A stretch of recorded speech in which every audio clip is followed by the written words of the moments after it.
All right, what is going on, everyone, and welcome back to the Mets Weekly Podcast. We are live at this very moment on YouTube and on X to discuss the latest news and rumors all spring training long. But before we get into that, I want to remind everyone to subscribe to the Mets Weekly YouTube channel for weekly episodes of our show that are now recorded every Monday night, typically at 7 p.m. Eastern. Today is Tuesday. Had to shift it over a day. But anyways, for those of you watching or listening on playback, you want to join the conversation in the future, make sure to tune in and turn on those post notifications to know when we go live. For those of you in the comments right now in the live chat, I want to let you guys know we love reading your comments, your questions, your concerns, all of your thoughts at the instant about this team. You feel like you're being ignored. You're not being ignored, just being starred throughout the show. We'll try to pull up as many as we can to keep the flow of the conversation. Make sure to follow Mets Weekly on X and on TikTok for future content over there.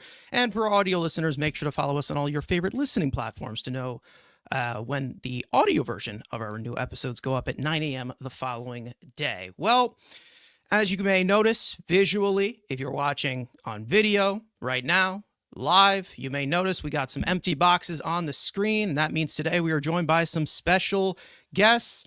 This Mets podcast duo has been on our show many times before, and they have become really good friends of the channel over the past few years. Please help us welcome back John Saponaro Matt, Ibby, Ibanez. I don't know why I think his camera went out, so that's some really good timing. But John, good to see you. It is nice to see you. This is something, unfortunately, I'm all too familiar with from Ibby. Right. His Wi-Fi is, let's just say, Ibby has the Drew Smith of Wi-Fi's. Oh, no. Okay. Yeah. Well, that can't not good in the clutch. Not good in the clutch. Anyways, we'll get to Ibby in a second. I'm sure he'll join right back. But Andrew, what's going on? It's been a while. Were you on the last episode? I don't even know. I can't even keep track anymore. No, again, last time, I wasn't here last week because the United States was taking over a country in hockey, so that was great. Baseball is being played. You got 5 idiots here. You're going to probably cause a ton of chaos. So, there might be some things said. So if you are sensitive, these are the 5 guys you're probably not going to be here, but it's going to be a lot of fun. So just take it, enjoy it. Don't get too crazy about it. And baseball's back, so that's always a good thing. We're in the thick of spring training. Ibby is hopefully... I'm here. There's no more connection issues anymore. No problem. Was it the Wi-Fi, Ibby? I maybe. I don't know. I don't know what happened. It kind of just died out. It just seemed like your camera was frozen. Then I bring you in, then all of a sudden it was a black screen. So I don't know. It happens. Everything went dark. That's it. It's like Montas is flat. What are you gonna do? Anyways, Ibby, good to see you as well. Along with your co-host, Frank, you're here as well. You also are a member here. You've been here for a while as well. What's going on? Yeah, we haven't played a game yet. We already got stuff to complain about. So that's always a great sign that baseball is officially back. Yeah, absolutely. Listen, I think that, we've got plenty of things to talk about, plenty of things to complain about. Let's just say that. We got plenty of voices on the show right now. 5-man panel today, so everybody get excited for that one. But I do want to remind everyone, and if I can actually find it, for some reason it is not here, but I want to remind everyone that you guys, the viewers, can also call into our show live on air with our brand new 24/7 hotline for questions, comments. That is 845-208-5677. Leave us a message that we prefer to be under 3 minutes long. Please refrain from using any offensive or derogatory language. Keep it Mets related. All calls will be pre-screened for obvious reasons, and numbers will be blocked if you violate any of these rules. It is a one-strike policy. Mets fans, we want to hear from you guys, from what you have to say. Give us your brutal, honest opinions like we do every single week. 845-208-5677, and you could be featured at the end of tonight's show. That is 845-208-5677. So without further ado, let's get into episode number 115. Man, this number is getting up there. Now, I do want to revert back to the past a little bit. I have to do some diligence here. And I need to be nice here because we didn't get to fill this in the right way. Now, when it comes to, signings that have gone on in the offseason, there was one signing that happened last week, and that being the signing of Drew Smith. Now, for those of you who don't know, Drew Smith, as the celebrity that he is, Andrew and I went live for this, and our third co-host, Frank, did not get to give his comments. So I feel like it's only right.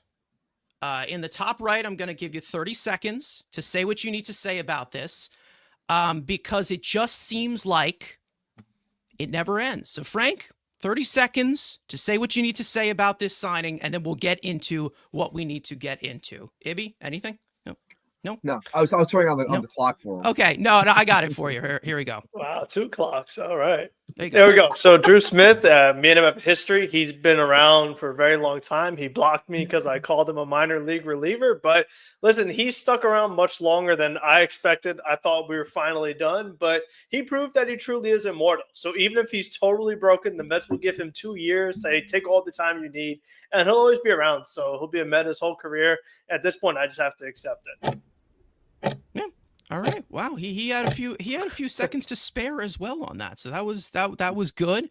Anyways, let's actually get into what we need to get into, and that being all of the news that has been going on in Port St. Lucie with spring training just beginning. We did get quite a few pieces of information going into what to expect for spring training.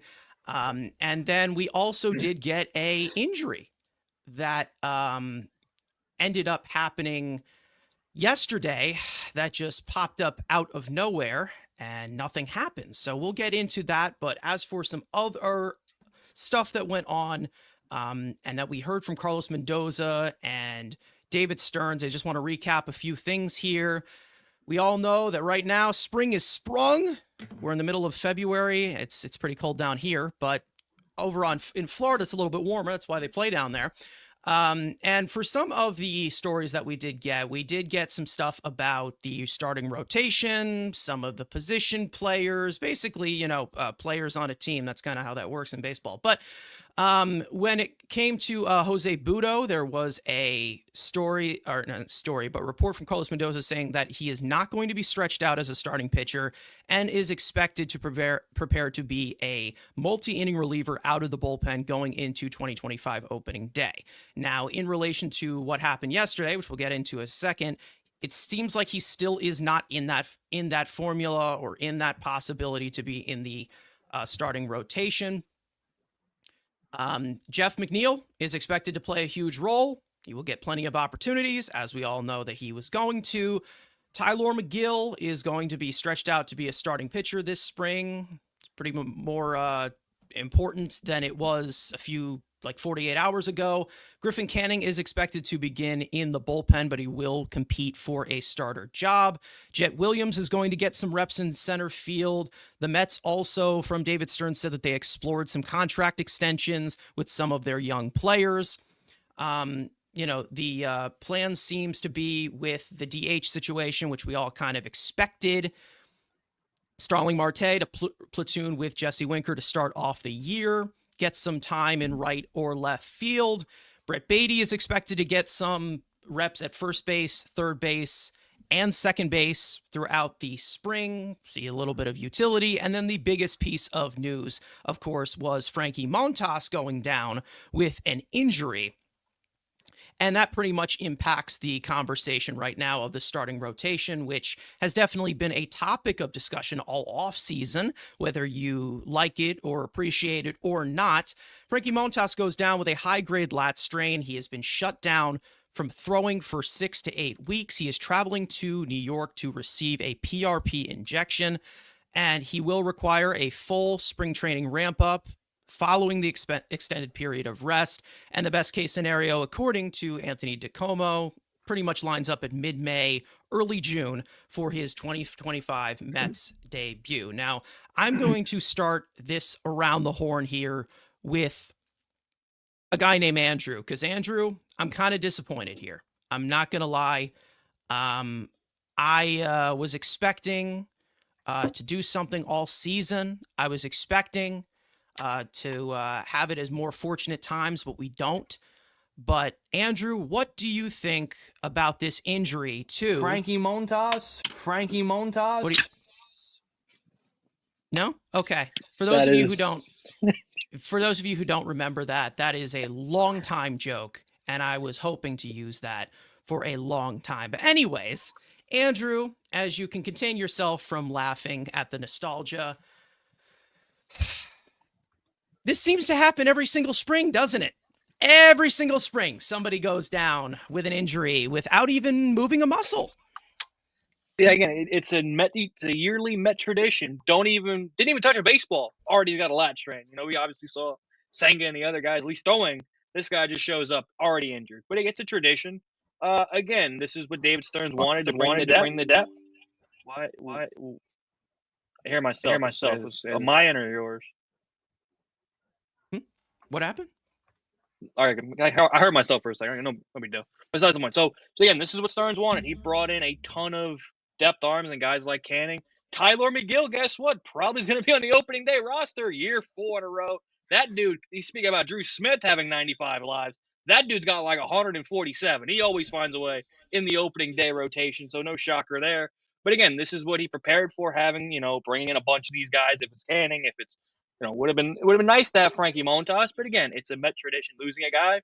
But again, maybe does this potentially open the idea? It's unlikely, but let's say maybe a Brandon Sproat, Paul Skeens at spring training. Maybe that opens up an opportunity. Most likely not, but it is something that potentially think about if he looks like and shows a little Skeens. Just not saying he is, but it's just an idea. But again, you like that, this is what Stearns was prepared for with pitcher injuries. And again, it's not like last year or a couple years past years where it's like, oh, you had 5 guys, 1 goes down. All right, now we're in the shitter. And there's also, again, there are still guys on the free agent market that maybe you could pivot to. Again, there's a guy who was in our rotation last year. He's still sitting out there. And there are also kind of Canning type guys that are still out there. Maybe you bring in for a couple extra $1 million just to bring another guy into camp. So again, this is a big deal, but at least they're more prepared than past years. Yeah, I mean, we've seen that the depth got a little bit, bigger, but you're still starting to see Tyler McGill as a factor, and it seems like he seems to be a factor every single spring. Last spring, it was Kodai Senga going down. Year before that was, Jose Quintana. We had Carlos Carrasco go down in his first year. I mean, this happens every single time. Which is the main reason as to why you kind of need 8 to 10 arms here. But Ibby, I'll go to you on this one. It seems like it was a matter of concern for some Mets fans of the formation of this rotation. There's a lot of question marks, and now it gets a little bit more challenging now with a guy such as Frankie Montas going down. I mean, it doesn't help that coming into all of this, it was about, the money spent on him and people thinking that it was a waste. And obviously that's giving it credence now because of this injury that happens before, we really even get into anything, which sucks because ultimately, is this make or break? No. But does it put strain on the staff? Yes, because the main reason you signed a guy like this is because, number one, your inability to establish pitchers and have some people ready, self-made, if you will, through the farm. So you have to go out and spend $38 million on a pitcher like this because what does he provide? Provides innings. He's averaged, 150 plus innings in his career as starter. So not being able to have that now forcing to what, Andrew was just saying, the likes of Tyler McGill, we have to get more Tyler McGill starts in our life, which I didn't really want, but here we are on opening day. We're going to be getting more of him in the intermediate, since it seems as though this team is going to stay within house. So all in all, it's frustrating to see happen, but is it the end of the world? I don't think so, but it is going to be interesting to see which of these back end arms are able in the absence of Montas, because I don't think we're seeing him for a long time. Yeah, we asked you guys in the chat, by the way, with the poll of who you would prefer to replace Montas, because we have 3 different options that seem to be contending for that. Frank, I will go to you next. we've talked about the pitching staff a lot this offseason. Montas, one of the question marks that was brought in here. Again, it's just, I feel this is the yearly discussion of a pitcher going down. Like I've said, it happens every single time. You don't know how it blends in and what the severity of it yet, going down to the stretch of the season, but 2 or 3 months, we're probably not going to have, maybe 4, who knows? What are your thoughts there? Yeah, I mean, this is why we always say you can never have enough pitching because you never know when somebody's going to go down. And when I look at Montas specifically, it's like there's good news and bad news. The good news is that in 2024, he made 30 starts. You're like, oh, this is a pretty durable guy. But then in 2023, you have the situation where it says he'll miss the first month with right shoulder inflammation. And then the very next month, he has right arthroscopic surgery and misses the majority of the season. So it's like he's already had something within the past 2 years that it's like, oh, well, you know what? He's going to be out for a period of time, but then he'll be back. But then it's something like, no, the guy has surgery and you're probably not seeing him. So you're really hoping it's more of the 2024 case where this is somebody durable and not the 2023 case. And when we talked about Dylan Cease when he was first rumored to the Mets, we were saying, oh, get something that's more of a guarantee that you know year in, year out makes starts for you. Now, the price has just gone up because you're in a situation where they have the leverage knowing that you were desperate. Whereas we were just saying that like Cease would be really the cherry on top, like a nice additional bonus or just somebody else that is durable and consistent. So now that they don't have him, we are definitely going to see a McGill or a Griffin Canning or somebody like that. And, we wanted to do a 6-man rotation and just becomes more difficult to do that while still having quality pitchers making the start every 6 days. So it's just made everything more difficult. And, Steve Cohen talked about they've already blown way past what they wanted to spend this offseason, what they had in mind. So then adding another pitcher, it just doesn't seem all that realistic. So it could be one of the situations we've also talked about where they go in with what they have. If Montas comes back, great. But if he doesn't, and they're in the deadline and they need a pitcher, well, then maybe that's when they make the move and they just kind of see how the season goes with who they have. Yeah, I'm not sure if you guys hear an echo going on. It may be from me. That might be from me because I do not have my headset was just being a complete piece of garbage. But John, I'll go to you on this one regarding the pitching staff. I mean, this seems to be, like the continuous trend. I mean, to me, it's just like, oh, it's a pitcher that dropped dead. What else is new? That's kind of how I see it. I mean, I just want to know, like, did he get hurt on the plane going to spring training? Like, without picking up a baseball to get hurt is just, it's crazy. And were this the pre-Steve Cohen, pre-David Stearns Mets, I think we'd all be up in arms. First of all, because Frankie Montas would have been our big offseason acquisition for the entire offseason. But it also would have been, here's the Mets training staff again. Here's the Mets inability to develop pitching. Here's the Mets inability to keep pitching healthy, rearing its ugly head again. But I think it's fair to say that in the Steve Cohen era and especially in the Steve Cohen, David Stearns era, that we've moved past that part of it. And I think we can all, kind of take solace in at least that fact. I think you guys really have kind of nailed every aspect of it from, Ibby saying that it really is a bummer just because of Montas's ability to eat innings. One of the main reasons why he got paid $17 million to, some of the stuff that Frank just outlined, where if you want to roll out a 6-man rotation, that's fine. But there's not a lot of great starting pitching in Major League Baseball, period. And when you start to add to your starting rotation in the form of a 6-man, I think the Mets were smart to do that with Senga coming off of the injury, with some of the other concerns for the guys like Montas and even Minaya just being a little bit out of gas at the end of the season. But you do need to throw out some semblance of a quality arm, whatever that might mean to you, in order to justify a 6-man rotation. So I think that puts a real wrinkle in the plans, at least in the short term. You go from maybe a guaranteed 6-man rotation to a we'll get to a 6-man when we have the opportunity to use a 6-man, and maybe Griffin Canning starts in the bullpen as he's supposed to, but then he's a guy who kind of starts a couple games for you. Maybe you piggyback Canning with a guy like Buto and try to get multiple innings out of them, again, at least to start the season. But the last thing I'll say on it is this shows you why Stearns is ultimately right for not investing massive money in the starting rotation. A lot of people are going to argue with the fact that, Montas isn't worth $17 million. Listen, that's the going rate for starting pitchers now. Max Scherzer was hurt for basically the entire year, was okay when he wasn't hurt. He got $15 million. Verlander was bad and hurt. He got $15 million. Both of those guys are 40 years old. Frankie Montas made $16.5 million last year. So to bump him up to 17 is not egregious. This is why you have to develop your own starting pitching, try to extend them early. This is why the Mets went crazy to try to get Roki Sasaki at 23 and Yoshinobu Yamamoto at 26 or 25, whatever he was last year. So, you cannot really break the bank on starting pitching because this sucks. But how much more would this have sucked if it was, an 8-year deal to Corbin Burns and this happened?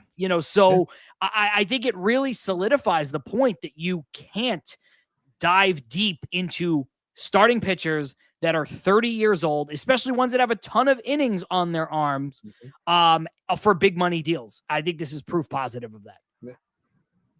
Yeah, I mean, I think that it's pretty much just shows you the situation that you're in now with this game. Pitchers at this point, it's gone past the running back category of, oh, he's injured at this point. And to be honest, I literally just see pitchers, and this is not in a worthy way. It's just in a technical way. It's just bodies. That's literally it, because they're all just going to be sacrificed at some point because they just continue to get hurt, and it's not going to change whatsoever. Guys throw harder. There's more reps. The game is faster now. Thank you, Rob Manfred. I mean, you have a lot going on now where the game is accelerated and guys are just going to continue to get hurt. And that's the main reason as to why I say 8 to 10 arms that are mediocre, serviceable, can give you quality on extra days of rest. That is fine as compared to an entire super rotation. If you want to give me the full argument that the Dodgers are building a super rotation, the rotation they had last year, winning the World Series, was pretty much 75% dead. They had 3 pitchers, like 3 starting pitchers, had a bullpen game. They beat us with a bullpen game.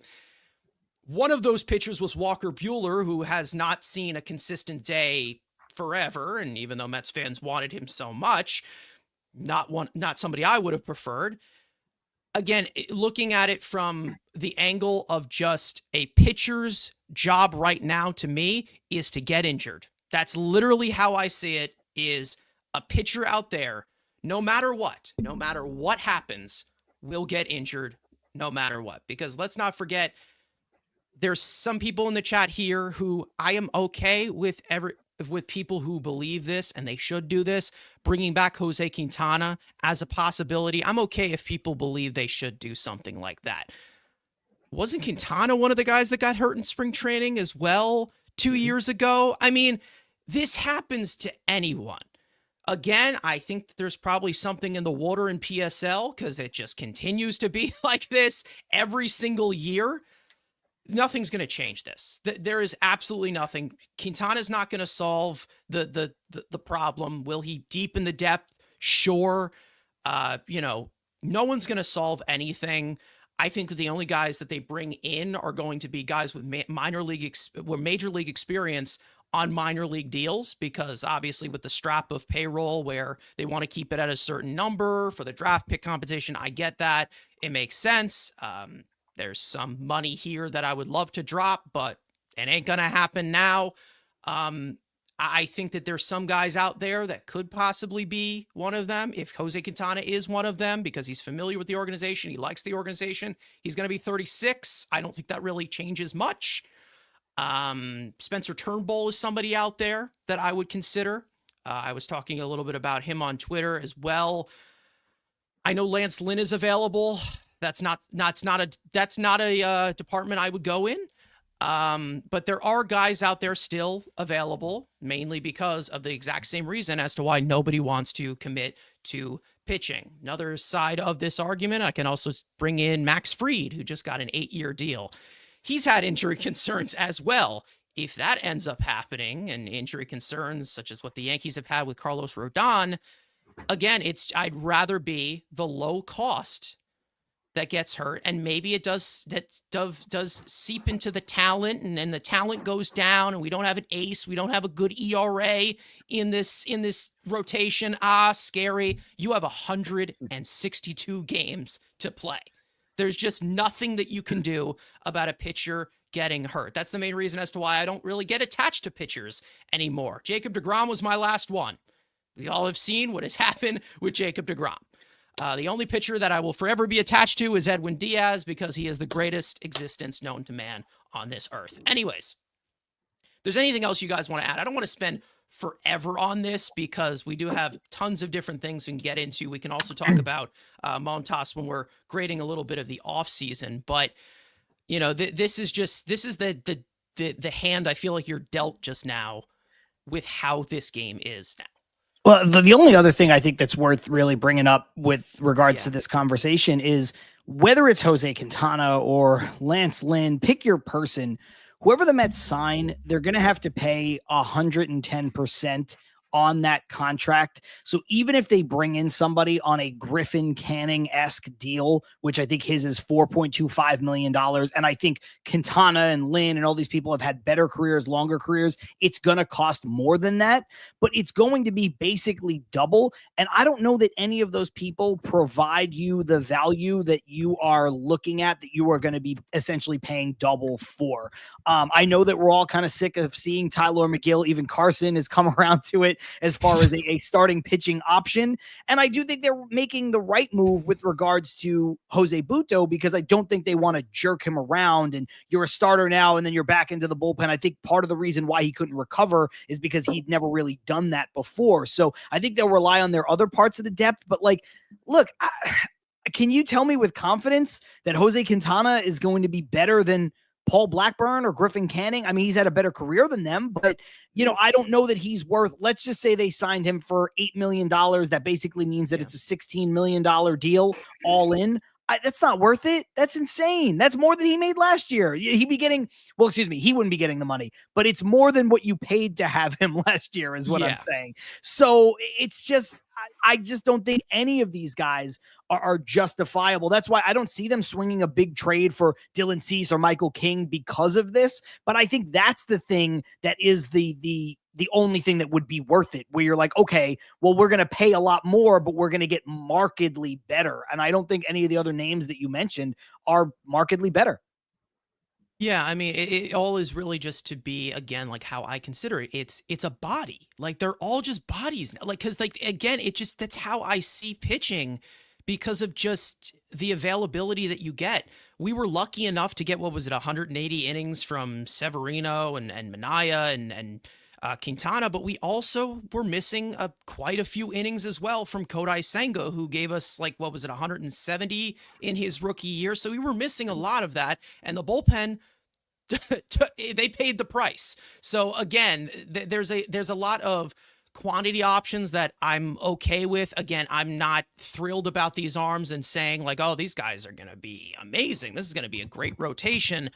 But together as a collective unit, I mean, that's what they're going to have to put together now, because these guys just drop like flies. There is not a single team over the last, 20 years, a single team at any certain point didn't have somebody, a pitcher with an injury. It will continue to happen. It has absolutely nothing to do with the quality of pitcher. It's not like bad pitchers get hurt. Good pitchers get hurt as well. It's just that's the thing. It's like it's not really just me saying, oh, well, Stearns did nothing wrong here. I like David Stearns. I'm someone who supports a lot of things that David Stearns does. There's nothing you can do. There really is nothing you can do to fix this. Again, and I said this on Twitter, and a lot of people were agreeing with me. I know, throw a party, that never happens. But again, it's when it comes to, preventing this to possibly happen, you're going to have to put a cap limit on velocity. You're going to have to put you're going to have to lower the mound from a different angle. You're going to have to modify this entire game into like a wiffle ball regulation if you're going to keep pitchers from getting hurt. And it's not going to get any better with the pitch clock. Maybe the younger guys do well at it, but again, Mets fans, I say this every single time. If you don't like these somewhat mediocre guys that they bring in for quantity and bringing up these innings, develop your own pitching. Develop your own arms. I don't know what to tell you. Maybe there's somebody out there, such as Brandon Sproat, who, brings himself into the rotation. Who knows? But workload is a thing. That's just kind of how it is now. There's nothing that you can really do to prevent pitching injuries, which is why you can never have enough pitching. And when it comes to a certain pitcher, I'm looking at more high profile for the bullpen and not really the starting. I mean, anything can happen. That's the thing. I don't think that, it has anything to do with the purchases that are being made, because pitching is expensive. It's premium. I think that there's a door that's been closed now with Mike Clevenger. I think he's there's quite a controversy there with him. He's gotten into trouble a lot, so I don't know if there's really much. I'm not saying it's another level of another pitcher that John would love to talk about forever. Please, but, no. I've done a good job of changing that. No, Oh, yeah. I'm not saying. I'm not going to no. say it. I thought it Don't. immediately. Anyways, I'm not going to don't do say it. Don't Begging worry. you. It's fine. I'm Begging not you. gonna All say right. it. Oh, the one thing I I will mean, say real it's- quick, just yeah. to end everything with the whole Montas thing, I do want to give a quick shout out because of the eagle eye over at Shea and Sons with Keith when they were watching some video way back when guys were I just saw first this, getting yeah. there and he was throwing the ball and then Keith saw it. He was like, "Does he look hurt to you? Like it looks like he's pushing the ball a little bit." And they're like, "Nah, maybe I'm just overthinking too much." No, Yeah. Keith was right. He was pushing the ball, and clearly it's something that happened probably relatively early in camp. Like whatever it was, it happened quick, and we are where we are now. But I wanted to give a quick shout out to Keith because that's some good stuff. Yeah. Some of you guys in the chat, we will go to Game for War saying Nolan Ryan could throw 100 miles an hour in the first inning to the ninth. The difference was he wasn't stupid enough to do that. This entire league is stupid. Listen, you can give me all the back of my day things all you want. This is just the game now. I mean, that's literally what it's become. It is the most disposable position in all of sports at this point. I mean, there's nothing that you can do. And it's all really just committee. That's what a rotation is. I don't even believe pitching rotations exist anymore, to be honest. I actually have a theory that they don't exist. It's really just on any given day, you roll the dice. Who is available today? That's it. Like, I don't even believe that rotations exist anymore at this point because guys just continue to get hurt. It's a constant conversation Ibby and I have on our show, which is the death of the ace. People are still coming into our chat. A lot of those people are here in this show. I know there's a lot of overlap between our two shows in general, but shout out to everybody who is here. There are some people that say, "Oh, the Mets are an ace away. The Mets need an ace now." And I'm like, who? Like, you already brought up the fact that, the Dodgers tried to build an excellent rotation. It all came apart because half of those guys are made of glass. They still won the World Series. They pitched a bullpen game against us, a bullpen game against the Yankees in the World Series, and they won. It didn't matter. It didn't matter that Glasnow was hurt. It didn't matter that Kershaw was hurt. It didn't matter who was hurt. And the same thing will happen again this year. So, it's funny because you're exactly right when you compare it to running backs in in football rather. But I think what's starting to happen is that most of the league and most of the fans are starting to acknowledge that it is fully like running backs. Because I think before there was kind of this thought process, even like 5 years ago, where they were kind of being treated, starting pitchers, that is, being treated like running backs, but still being paid like quarterbacks. And you're still going to get the odd guy here and there that is the Garrett Coles of the world. I mean, even if you want to say, Max Fried based on potential, like some guys are still signing mega deals, but like you look, I mean, Corbin Burns got a great deal for him. He didn't get what he would have gotten if he was a free agent even 5 years ago. Let's be honest. So, I think the teams now are starting to wisen up to it. And there's the old adage in baseball that great pitching beats great hitting. And I think that that's true, but you just need great pitching performances now. It becomes Moneyball in a way where you're just, how can we get great pitching in aggregate? You don't need one guy to go out and shut a team down for 7 innings. You just need a bunch of guys to shut a team down for 7 innings while your offense does the work and you win the game. So I think the more people that start to come around to that, the more like easier these conversations will become. It's sexy to have prime Jacob deGrom, but I don't know how much we're going to see guys like that anymore in Major League Baseball going forward. Yeah. I mean, it again, like, you know, you can talk about the top talent in this league. There are some incredibly talented pitchers and more coming on the way as well. Yeah. But you just never know if they're going to be healthy the next day or not healthy the next. Like, it's a ticking time bomb. That is one of the main concerns that I talked about or I've hinted about. We've talked about this on this show before. Even Brandon Sproat, who we know is a talented prospect. You know what's really concerning, and it sounds weird when you say it, he's never had Tommy John surgery before. He's never had Tommy John surgery before. And that's more concerning than having it now. That this is how pitching is now. That's just how it has been established. Now, speaking of more injuries, I do want to turn this one over to Frank about sports with the injury report that we've got this week from Port St. Lucie. We've got some stuff as well. So Frank, whenever you're ready, it is all yours. Yeah, let me just zoom in a little bit because my eyesight is going as I get older, so I can read this. So first up, we got Mets prospect Ronnie Mauricio. As we know, was hurt last year. He took batting practice on Friday morning from both sides of the plate. The 24-year-old switch hitter is expected to appear in spring games come mid-March at the earliest. Mauricio continues to recover from knee surgery after suffering a torn ACL during the Dominican Winter League a little over a year ago. Next up, we got reliever Daniel Nunez. He threw a team-supervised live BP sessions in the Dominican Republic over the offseason and sat 96 to 97 miles per hour on his fastball. He's considered to be a healthy arm at the moment, but he still isn't a lock to return on opening day. Nunez missed the entirety of the second half in 2024 due to a strained right flexor tendon. Brandon Nimmo, Mets outfielder, is expected to participate in spring training games by the beginning of March. The 32-year-old veteran stated that he's been wearing a device to track his top speed and is now at 91% to full strength. Nimmo continues to recover from a PRP injection he received in his left foot over the offseason due to plantar fasciitis that he played through during the second half of the 2024 season and the postseason as well. Mets starting pitcher Kodai Senga effortlessly topped 96 miles per hour on his first live BP session on Friday afternoon. Senga's ramp-up continues to be on a day-to-day status to ensure him to be ready on opening day. The 31-year-old Japanese star missed all but 5 1/3 innings in 2024 due to a right shoulder strain and suffered a high-grade calf strain during his 2024 season debut, and we only got to see him a couple innings in the postseason as well. New Mets reliever A.J. Minter threw his first bullpen session on Friday afternoon in Port St. Lucie. Minter is recovering from torn labrum surgery in his left hip that cut his 2024 season short back in late August. The Mets and the 31-year-old southpaw are optimistic that he will be ready for opening day. All right. Thank you, Frank. Now, let me see if I did this switch correctly. Did I do it? No? Hold on. Oh, it's the Ibby show now. All right. Oh, wow. Awesome.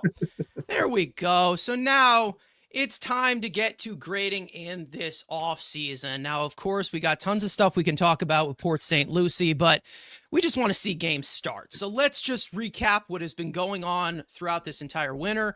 We got the 10 main guys that we have added. We do not have Drew Smith because that was already established by Frank. He got to, do a full rundown on that. It was very specific. You guys missed it. And then no Nick Madrigal because I do not plan on being canceled today. So anyways, now we obviously have the first one that I think that we just need to get out of the way. And that being a guy named Juan Soto, who I think was the centerpiece of this entire offseason, kinda. I mean, there were a few guys who were maybe even bigger there. I think indisputably, unless anybody wants to argue or troll in any way, I would say that this is an A+ move. Even though he is going to be a DH in like 2 years, doesn't play defense. Also, David Stearns had nothing to do with this signing. So anybody want to rebuttal in any way, say anything. He arrived at Port St. Lucie. No, nobody. We're all in agreement that this is an A+ move. We all no. Andrew, It's an A. do you wanna It's an add A+ plus anything? move. It's an A Is plus it an move. A+ move? Okay, so I'll just put in A pluses here, and we'll just continue on and go in order here because again, I needed to just establish Juan Soto because again, it's an elephant in the room. We already know what they were able to do, so we'll go over to the first move that was made, and that being the most exciting one, a core member of our team in Jose Siri, and this was a trade involved with Tampa in exchange for Eric Orzi, a very, very talented pitching prospect who we gave up and we just let go. Frank, I will start with you on your grade to give to Jose Siri this offseason. What do you think of the infinite aura man?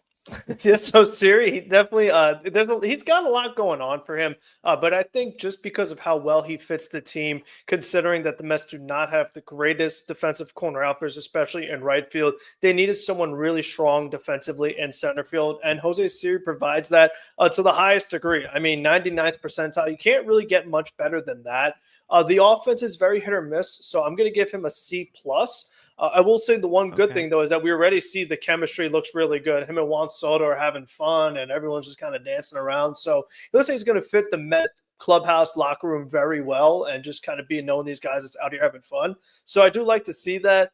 The offense, I just feel like while he is going to run into some home runs, from what we've seen, a majority of the time is going to be a struggle and some frustrating moments where it's kind of that automatic out category, but just every now and then he'll hit a home run that'll look good. Yeah, I mean there is pop in this bat. I will tell you that. They're just really. I mean, if he does hit 20 home runs, like Carlos is saying here in the chat. Oh, chat's moving a little quick. Like Carlos is saying here in the chat, if he does hit 20 home runs, he'll probably make contact with, 25 pitches the entire season. I mean, that's pretty much what we're seeing right here. But Ibby, I will swing it over to you. What do you think about the addition of Jose Siri? I think that everything that Frank just laid out is proper. Like the bat can be what it's going to be. He's going to run into some home runs. I love the fact of the energy, and we always joke about the aura and stuff like that. The energy that he's going to bring. Just when we were watching some of the highlights of him making that diving catch a couple weeks ago, wherever he was playing, I think it was the Dominican League or Leadham, whatever it was, where he made that diving catch. He just pops up. He's just going absolutely insane. Just picturing that happening at City, like at a packed house would be a lot of fun. The defense is the biggest thing. The offense, we'll see what happens. I'm expecting him to hit the bottom half of the lineup. So if he's there and he's playing, I'm expecting him to provide us with much needed defense in center, because like we just said, not much in the corners. And again, the whole thing here, and we all thought it the second we got him, when you watch his defensive run save, especially when he's moving towards right field, it's tremendous. And when you're at the time, we're hoping to get Juan Soto, you're like, there's our blanket to protect the guy and make sure that, yes, we can mask his deficiencies, even though he says he wants to work harder and get better in the outfield, which is a good thing to hear along with his base running. But as long as you're doing things along those lines to protect the asset, I'm for it. I like the sign or the trade for Siri, but I'm also with Frank. I'm going to go C+. I could argue B- potentially because of the defense, but I'm going to go overall C+, and I think he's going to be a very fun player to watch this year. Frustrating, but fun. All right. Well, Andrew, I have annoyed you with Jose Siri many, many times. And we finally got him, so it ain't going to change, buddy. So what are your thoughts here? He bats 180, though. Like, what the fuck? I mean, so he does have to take a deduction because I have to deal with previous obsession with this guy. So the grade has to come down just based on that. But again, like Frank and Ibby said, again, you're getting a guy that can go get him. A cheaper Harrison Bader. So when Bader did, I was like, all right, it's a C. Just keep that. I would have said C+, but again, we have to have the Carson markdown. I'll just give him a solid C. Again, the upside, if he hits 20 homers, hitting ninth in the lineup, you take that every day. But bare minimum, he's going to strike out about 495 times. But he's here to play defense, and there's nothing wrong with that. Jay-Z, again, I think this is the same one married to Beyonce or was. I don't know. Are they still together? Who knows? Please hit 210, Siri. That probably will be an improvement somewhat. John, I'll go to you. What do you think about this one? I'm going to do the thing a lot of people have touched on, but were unwilling to go there. I actually think this is a B- move. And there's a few different reasons. Look, you guys have talked about the defense. The defense is elite. He's one of the best center fielders defensively in baseball right now. Like Ibby alluded to, he covers ground left to right, specifically right, very, very well. That is not only going to make Juan Soto a better defender, it'll hopefully also keep Juan Soto doing what Juan Soto needs to do and worrying about what Juan Soto needs to do, which is being an all-time great hitter. I love the upside of Siri from a power potential. This is a guy who 2 years ago hit 25 home runs. Last year in an abysmal offensive season, still hit 18. Like Carson and I always talk about with each other, in our group chat and stuff, he sells out for power. He does, but I think that's what makes him a valuable player. When you sell out for power to the tune of, let's just say 20 home runs, the number that Carlos brought up in the chat, and split the difference sort of between what he did 2 years ago and last year. If he hits 20 home runs, and if he ever got on base enough to steal 20 bases, he has not done that in his career. I think his high water mark is like 12 or 15. He's a 2020 guy who plays Andrew Jones level defense in center field while batting ninth. That is a valuable guy to have on your team. And when you compare it to the guy we just had playing that role in Harrison Bader, Bader last year signed with the Mets for $10 million. The Mets go out and they are able to acquire Siri, who is making right now $2.4 million. He has 2 arbitration seasons left. I mean, even Harrison Bader, who had to take a deal from the Minnesota Twins, he got $4.75 million this year. So you're looking at a slightly younger, more athletic version of Harrison Bader, who is in his own right a great defensive player. But I think Siri is better. I think Siri's power potential, it adds to what he can do, as I've already mentioned. And again, he is the cheapest version of this that you can get. If he doesn't hit enough and he becomes this platoon player or less than that, you still got Tyrone Taylor, who can give you a lot defensively, maybe a bit more consistent offensively. And then you have a couple of top prospects, regardless of what you think about them. And I don't think either guy can be a center fielder full-time in the major leagues in Jet Williams and Luis Angel Acuna, because like Carson, I think that they are too short to be major league center fielders for their careers.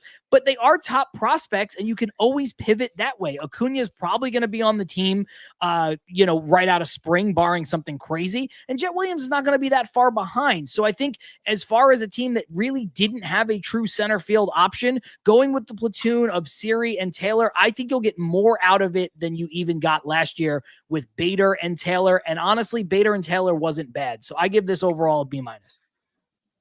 Yeah, when you say, about the Acuna in center field, that just reminded me of somebody on Twitter. I don't know, it was like during the season or something last season, and Acuna was playing center field. He makes a great catch. He makes a great leaping catch at the wall. He's like, look how high he just went up. And I'm like, and I'm the only one sitting there. I'm like, yeah, because he's 5'8". No wonder he had to jump that fucking high to get that. Like, for God's sakes, I mean, no offense to Frank. I know he's the shortest one here, but again, I'm just saying, it's like, whatever. We're not going to talk about height again. I'm being discriminatory. Heart don't measure height. Am I right? Right? Like, Stroman? Anyways, this one, I think I will also go in the B-. I'd love to do A for aura, but I can't really. But there is one thing that I do like about this is the way that they kind of paved a path for the young players, because it seems like that has been something that has been in mind with David Stearns, and I do agree with that, where they're giving them a chance. They're giving Drew Gilbert a chance to possibly get the job eventually, but they're not committing anything long-term. It's not locked down long-term, and especially with the logjam that you have in this infield right now with the young players, in this outfield, Drew Gilbert does have a chance to possibly get this because he could be the left-handed bat that gets most of the plate appearances opposed to one of Siri or Taylor. If one of them plays like crap, they're gone. Siri, it's what is it, 2.4 million? You got years of control. You can always DFA him if he plays like crap. Who knows? I mean, I think that this was a solid sign, and then also the ground that he can cover for Juan Soto, who's a terrible defender, a historically terrible defender, even though some people did not see Starling Marte out there last year. Jesus Christ. But again, when it comes to Jose Siri, I think that there's upside here. I think it's a solid move. It's low cost compared to $10.5 million to Harrison Bader, right? Right, Frank? God damn them. Anyways, speaking of the goddamn them moves, let's go to the guy who was in the news yesterday, and we just had a little bit of a discussion on. Let's get to Frankie Montas, who right now, we can poo-poo this deal right now because this is probably the worst signing I think I've ever seen the Mets made. I mean, this is terrible. I will swing it right back to John. What do you think about this one? It's kind of hard to judge right now, given the circumstance. But, when I knew we were going to do this, I really had to do like a bit of thinking on separating the immediate term from what I would have given the grade had he not gotten hurt. And I think for me, it would have been, had he not gotten hurt, it's a C-. Rosie K said it, but I got to go lower. I have to just factor in what is the here and now. I was waffling, in my own brain on like, well, do I want to go with, the adjusted for the news or not? And I think you just kind of have to, just to be fair to the other pitchers that were out there, other players that could have been acquired instead of Frankie Montas. We all made a case as to, why some of this made sense with Montas. I said, hey, 17 million is the going rate. I think David Stearns deserves credit for being able to turn these guys, not only Minaya and Severino from last year with the Mets, but over the course of his career going back to Milwaukee, in finding these diamonds in the rough. But it's not always going to work. And I think that if a guy gets hurt immediately the way that he did, and he's not going to be available probably till June, like we said, let's face it, I think you have to grade it in the here and now. So I'm going to go with a D. You mentioned a guy like Walker Buehler, right? And how you maybe didn't want to have him on the team, or you wouldn't have clamored for him. But when I look at the deal that he had, which I think is 1 year, $21 million. Now he's a guy who has been hurt a lot more than Frankie Montas. Ibby mentioned before all the innings that Montas has thrown in his career, 150 innings every time. But I think Walker Buehler gives you better pedigree, better upside. And I think there were some other people available where you didn't necessarily need to go out and jump the market for Frankie Montas the way that Stearns did. Last year, I lauded him for going out and doing that with Luis Severino. But the high point of Luis Severino's career, I think is fair to say, was higher than the high point of Frankie Montas's career, despite the fact that Montas does have good stuff and did have some really good years when he first came up with Oakland. I just think when you looked at what Severino did in New York, in really meaningful games, pitching for the Yankees, really going out there and for a little bit of time, whether fairly or unfairly, being compared to hey, who's better, Severino or Jacob deGrom? Like, us Mets fans knew what was up, but Severino got himself into that conversation by being great. And at the Queens Baseball Convention, Ibby and I spoke to a couple of former players, one hitter, one pitcher, who both said, look, man, there's no way you have the stuff that Severino has, the movement and the, top 5 fastball velocity or whatever it was at the time in Major League Baseball, and pitched to a 6.65 ERA without tipping pitches. So Severino seemed like a very fixable, a very easy way to test the mettle of your new pitching lab. And I had a lot of faith that the Mets could get a lot out of Montas in that same vein, but it just, when this comes crashing down the way that it did, I think you have to be fair to the fact that there were other people out there that I think had higher upside. And so I gotta go with a D. I was trying to not be apply the immediacy bias of the injury, but I didn't love the signing when they made it. I thought it was probably nothing better than a C-, maybe a straight C. So I think it loses a couple points because now he's hurt and he's out till late May or June. So I think it's a D. Yeah.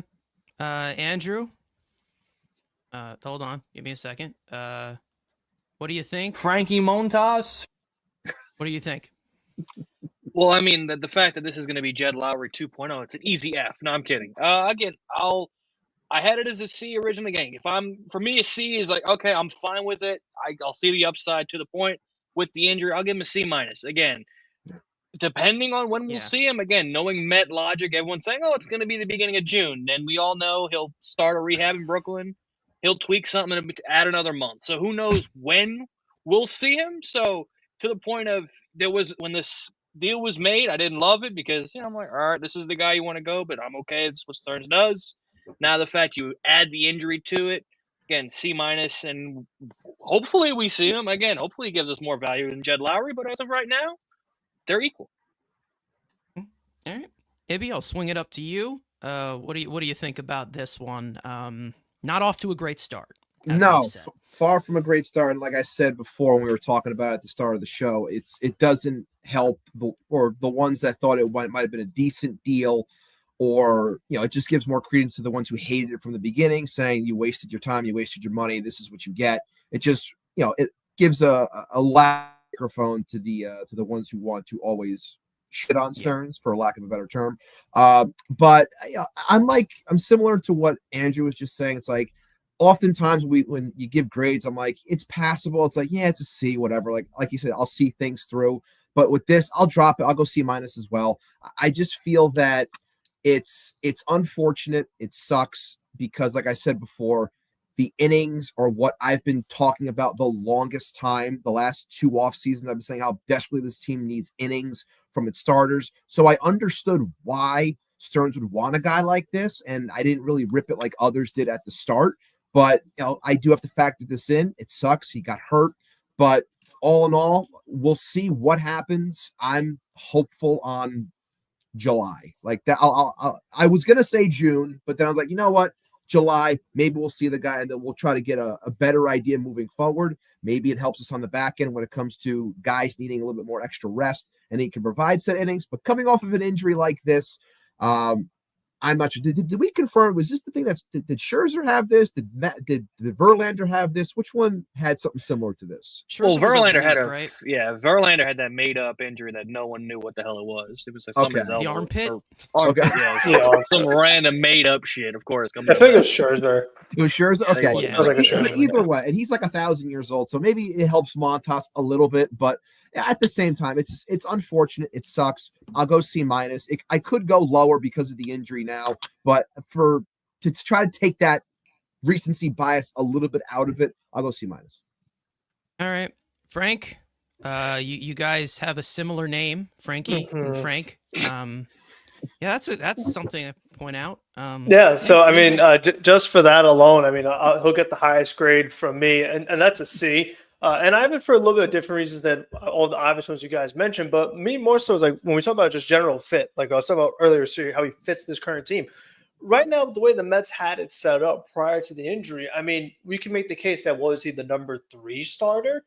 And I feel like when I look at the past few years of Montas, the last time he was an ERA under 4, I mean, that was 2021.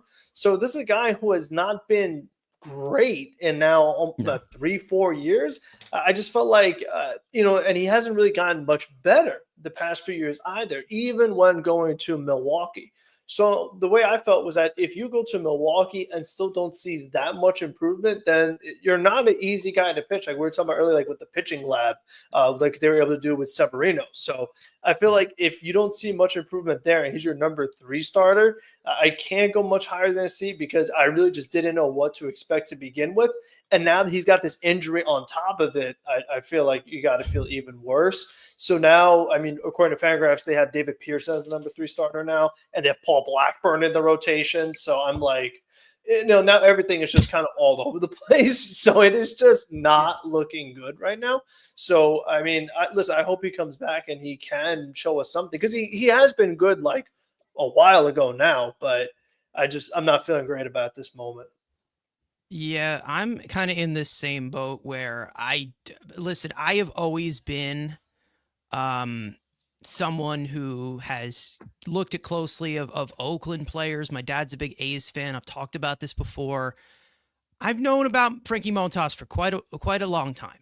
And I could never really figure out what his deal was, and I got a reality check of it yesterday, because it's like, oh, well, the command issues. Is there some control issues? Maybe there is. There's some inconsistencies over here. Sometimes he loses his head. He's not great from his stretch. I've talked about this before, of him possibly being a guy that they bring in. Now they bring him in. Then I realize, oh, yeah, that's right. He can't stay healthy. That's the reason why Frankie Montas is an issue. I'm also going to go with the C- here. I had it as a C because, again, out of all these 10 moves on the screen that you see right here, I didn't know how to assess this one. Like, I did not know how this was going to go. And for the way that it's going right now, it's worse than the neutral right now.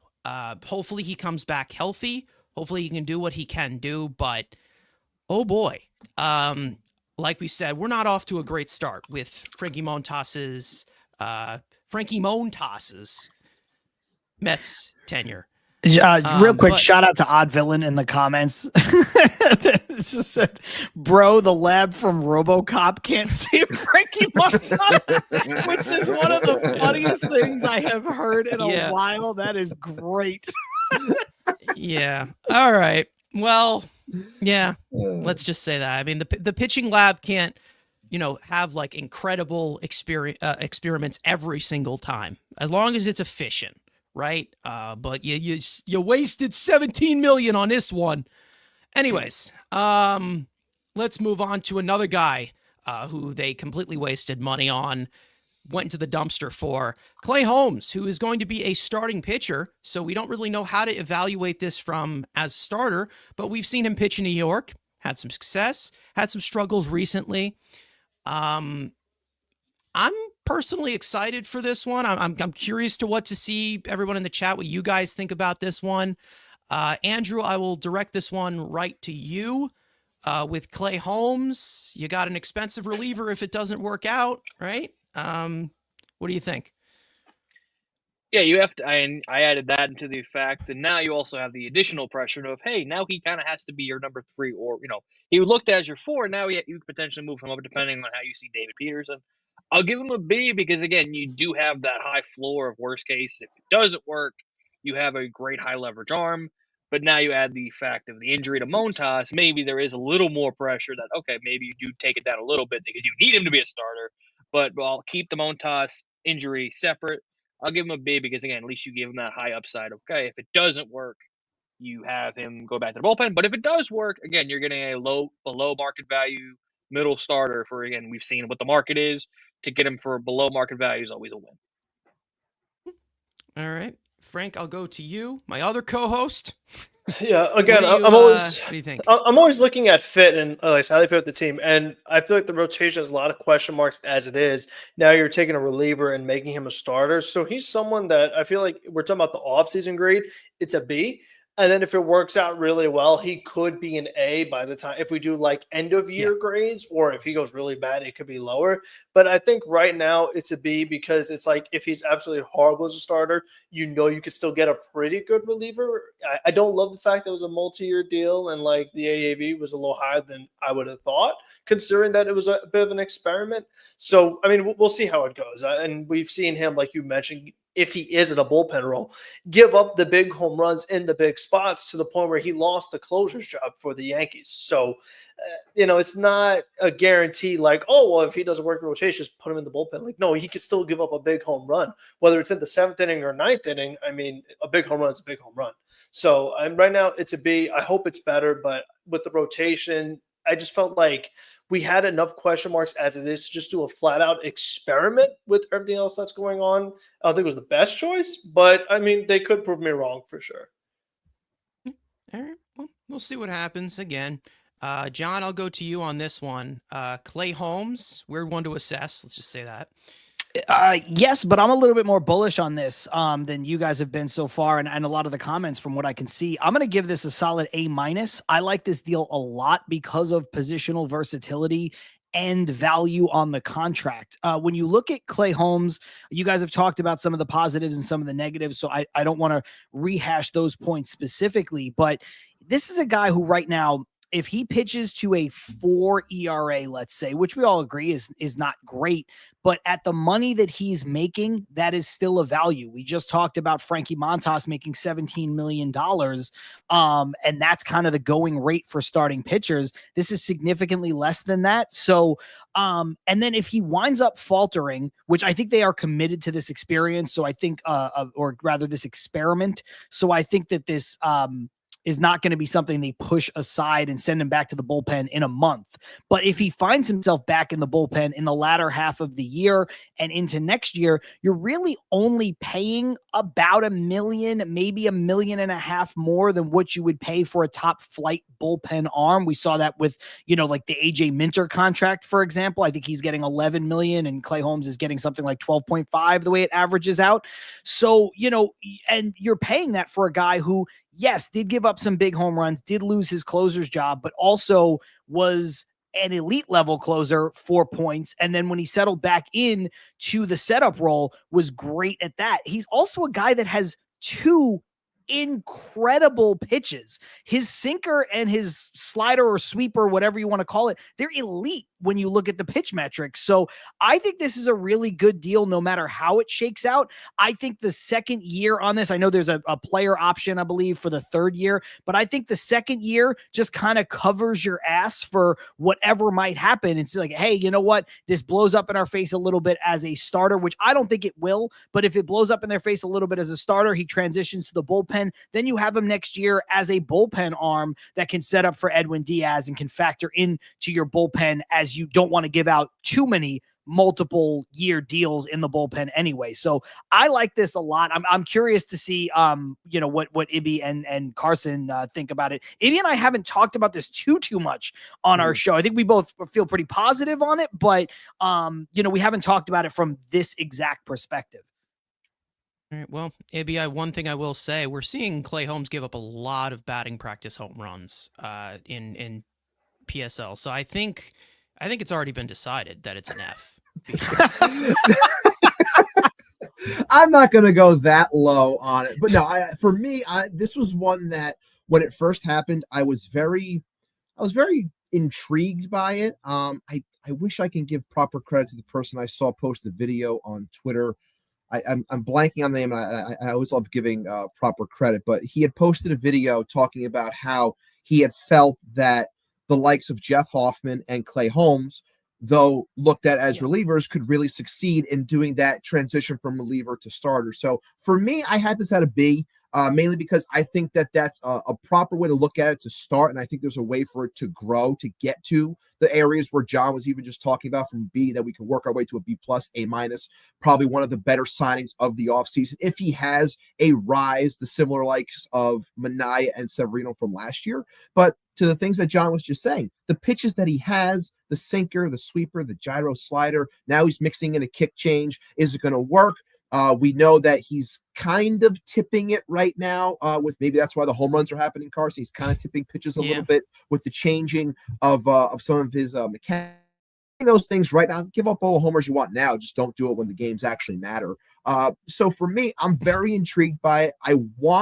I really think that he can succeed this year. I do. And I know Yankee fans would see something like this and they'll shit all over it saying that he's terrible and this and that. But I think the talent's really there. And I really trust David Stearns. I know people don't like hearing that, but I trust when he chooses to sign a player to this type of contract. It's one thing if it's the 1 year essentially with the opt-out right after the 1 year, but this was 3 years with an opt-out after 2. So I feel like he thinks that what they have here can really work and he can have an affordable starter because, to John's point, I agree with wholeheartedly. I don't think this is something that's going to change. I think he is here to be a starter. He's been working since late November to make sure that the innings and the workload that he's going to be asked to put in this year are that of a starter. So I wouldn't be shocked if he's working to throw 130 plus innings for this team this year. And I think he can succeed. So for me, I'm going to give it a solid B, but I do think that there's enough to grow even higher when we recheck these grades at a later date. Yeah, I mean, I think that there's definitely a lot of starter upside here, especially with the adjustments that we see him making. Obviously, more of this kitchen sink type of thing. It's something that you could accredit to what happened with Seth Lugo moving over to Kansas City. Had a decent year in, San Diego, things like that, of him being a starter. Could that be something that you see here with Clay Holmes? Maybe. You possibly could. But this also kind of just goes into the point that I made earlier on of pitchers are just bodies at this point. Like anybody that can be available for anything, they have value, unfortunately, with how much they get hurt. And I was one of the few people that I saw when Clay Holmes signed, they were like, oh, he's going to be a starter. And I'm sitting there, I'm like, all right, sick. Let's do this. Because I'm like, okay, let's try something else new. So, I mean, I'm also going to, I'm going to go with John on this one because I do like the upside of this one compared to Frankie Montas, who I just can't figure out whatsoever. And maybe we'll have even more struggles to do that because he just is hurt for the next, I don't know, 3-4 months. Maybe we don't even see him at all. But no, I like this Clay Holmes addition, and I think it's going to pay off fairly well. And then you have a overpaid reliever in the back end, maybe if it ends up going somewhat. But again, the live BP home runs, I'm getting nervous. I'm getting very, very nervous, and I think that pretty much settles it. That completely settles it. That it's just going to be a complete failure. I mean, we've seen so many guys. I mean, if Nick Madrigal homers off of him, it's done. We're finished. Well, I did want to ask you, Carson, are any of those home runs from Jeff McNeil or Brett Beatty? Because if they are, I want to change my grade. He's got a new bat. Frank's happy. He's got a new bat. Who's got a new bat? Jeff McNeil.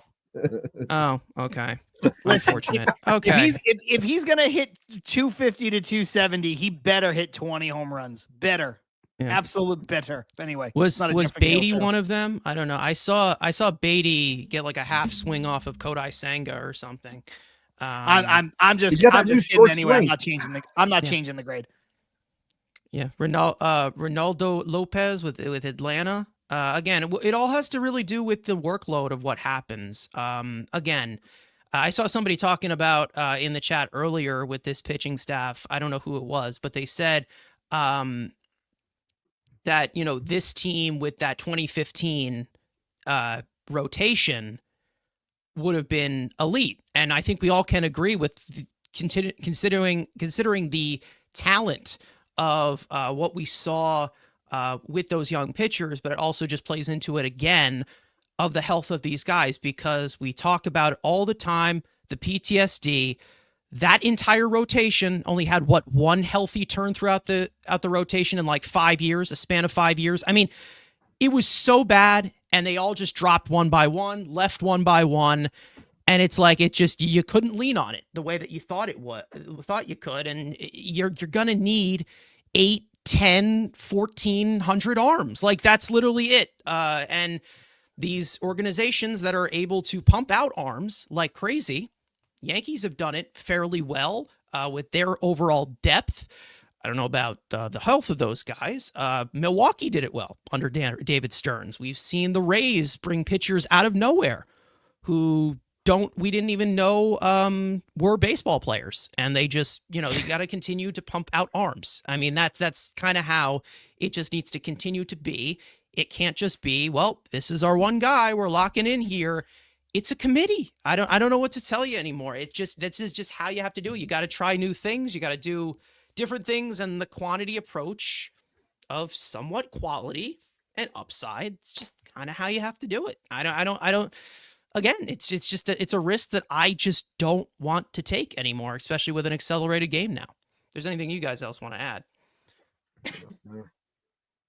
Yeah, I mean, just the spot on about Tampa Bay, man. I'm always, I know they had Yeah. a down year last year, but I'm always flabbergasted. I mean, I pay attention to the league. I watch other teams when the Mets aren't on, and they'll roll somebody out and they're like, this guy's been pitching to a 1.25 ERA over the last year and a half. And I'm like, who is this person? I've Yeah. never 35% strikeout rate. yeah, it's just like it's always some white guy with like he's like a white guy with a red beard with a weird delivery. with a weird delivery. Yeah, you find out some crazy story about him, and you're like, this guy is not. It's like a creative player on MLB The Show. You're like, where is this person coming from? Yeah. I'm gonna go with the legendary Mike Francesa on this one. Must be the water. It must be the water. It's got to be the water. It's got to be the water. Okay. It's got to be a water. I mean, over here you're just some you're a regular guy over here. Anyway, speaking of regular people, Griffin Canning exists. This one should be and quick. he was added. Great 1 years, segue. Great segue. 1 year, $4.25 million to be exact. He was one of the worst pitchers in all of baseball last year.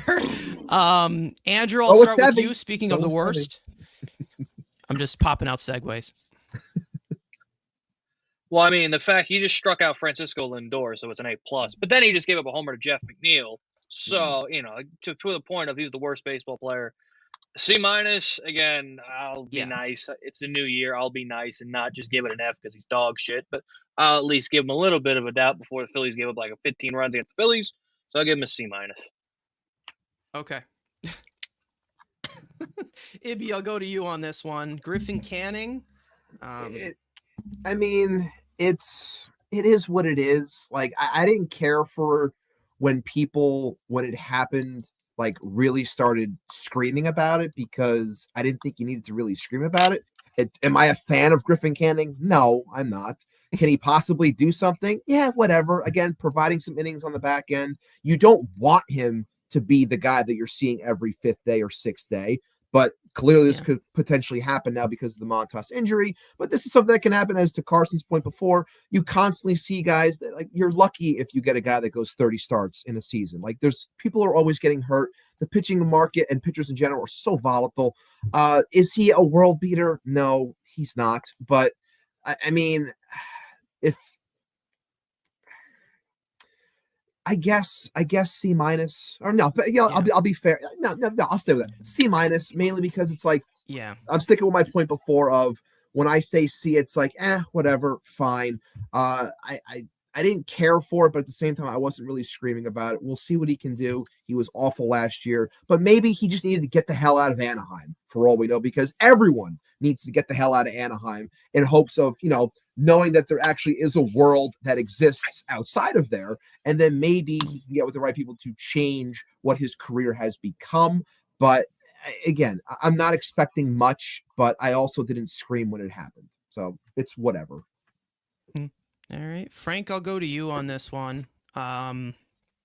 Griffin Canning, is this our future ace, as Odd Villain is saying? I wouldn't count on that. I mean, that would be a huge, pleasant surprise. I mean, the Mets could go far if that would happen. But, I mean, again, it's just that, like, I talk about starting pitching. Do we have any guarantees? I feel like he's the furthest thing from a guarantee, especially considering the season that he came off of. So I'm going to give him a D. I mean, I've yet to see this guy put together a solid season. So, I'm one of those people that believe when I see it. If he has a great season, I'd be very happy to be wrong. But I just feel like when you're talking about one of the worst pitchers in the league, whether it was he was on the Angels or you feel like there's adjustments you can make, I just feel like when you're talking about building a rotation, and if I'm saying, okay, let me go grab one of the guys who's the worst pitchers in the league, that's just not the way I would kind of approach things, but that's just me. Very fair. John, I'll go to you. Griffin Canning. I'm going to go C- as well on Griffin Canning. Again, he's a guy that we don't want to waste too much time talking about. You guys have said a lot of the things about him that I think everybody feels, but I also think that you need to, we talk a lot about depth in the rotation, just depth in the pitching staff in general. You also need different kinds of pitchers to be able to, execute that. You want guys with different kinds of deliveries, guys with different kinds of stuff. Now, look, if he was the kind of player who, for some reason, got a $10 million contract or whatever, I would be up and on. This would be an F.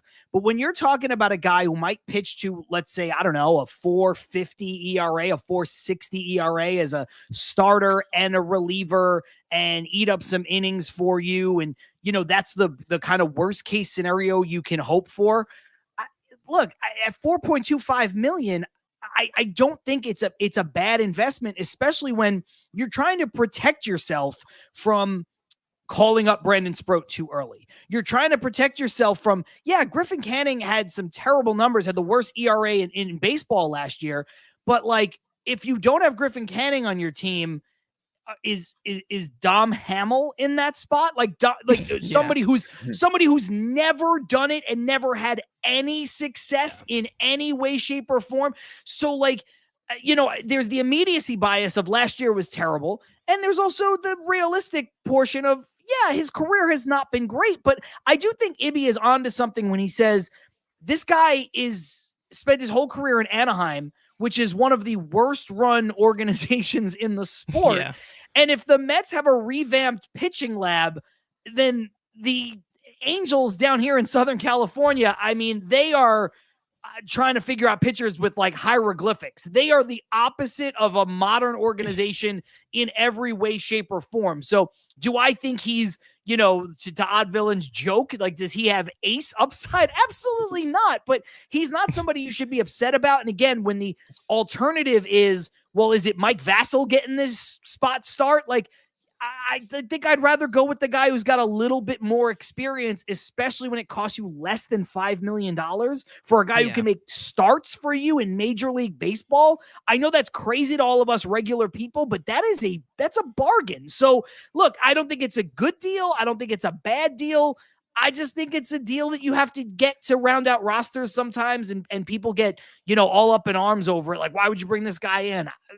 I see why you would. I don't think it's sexy, but not all moves are sexy. Yeah. C-.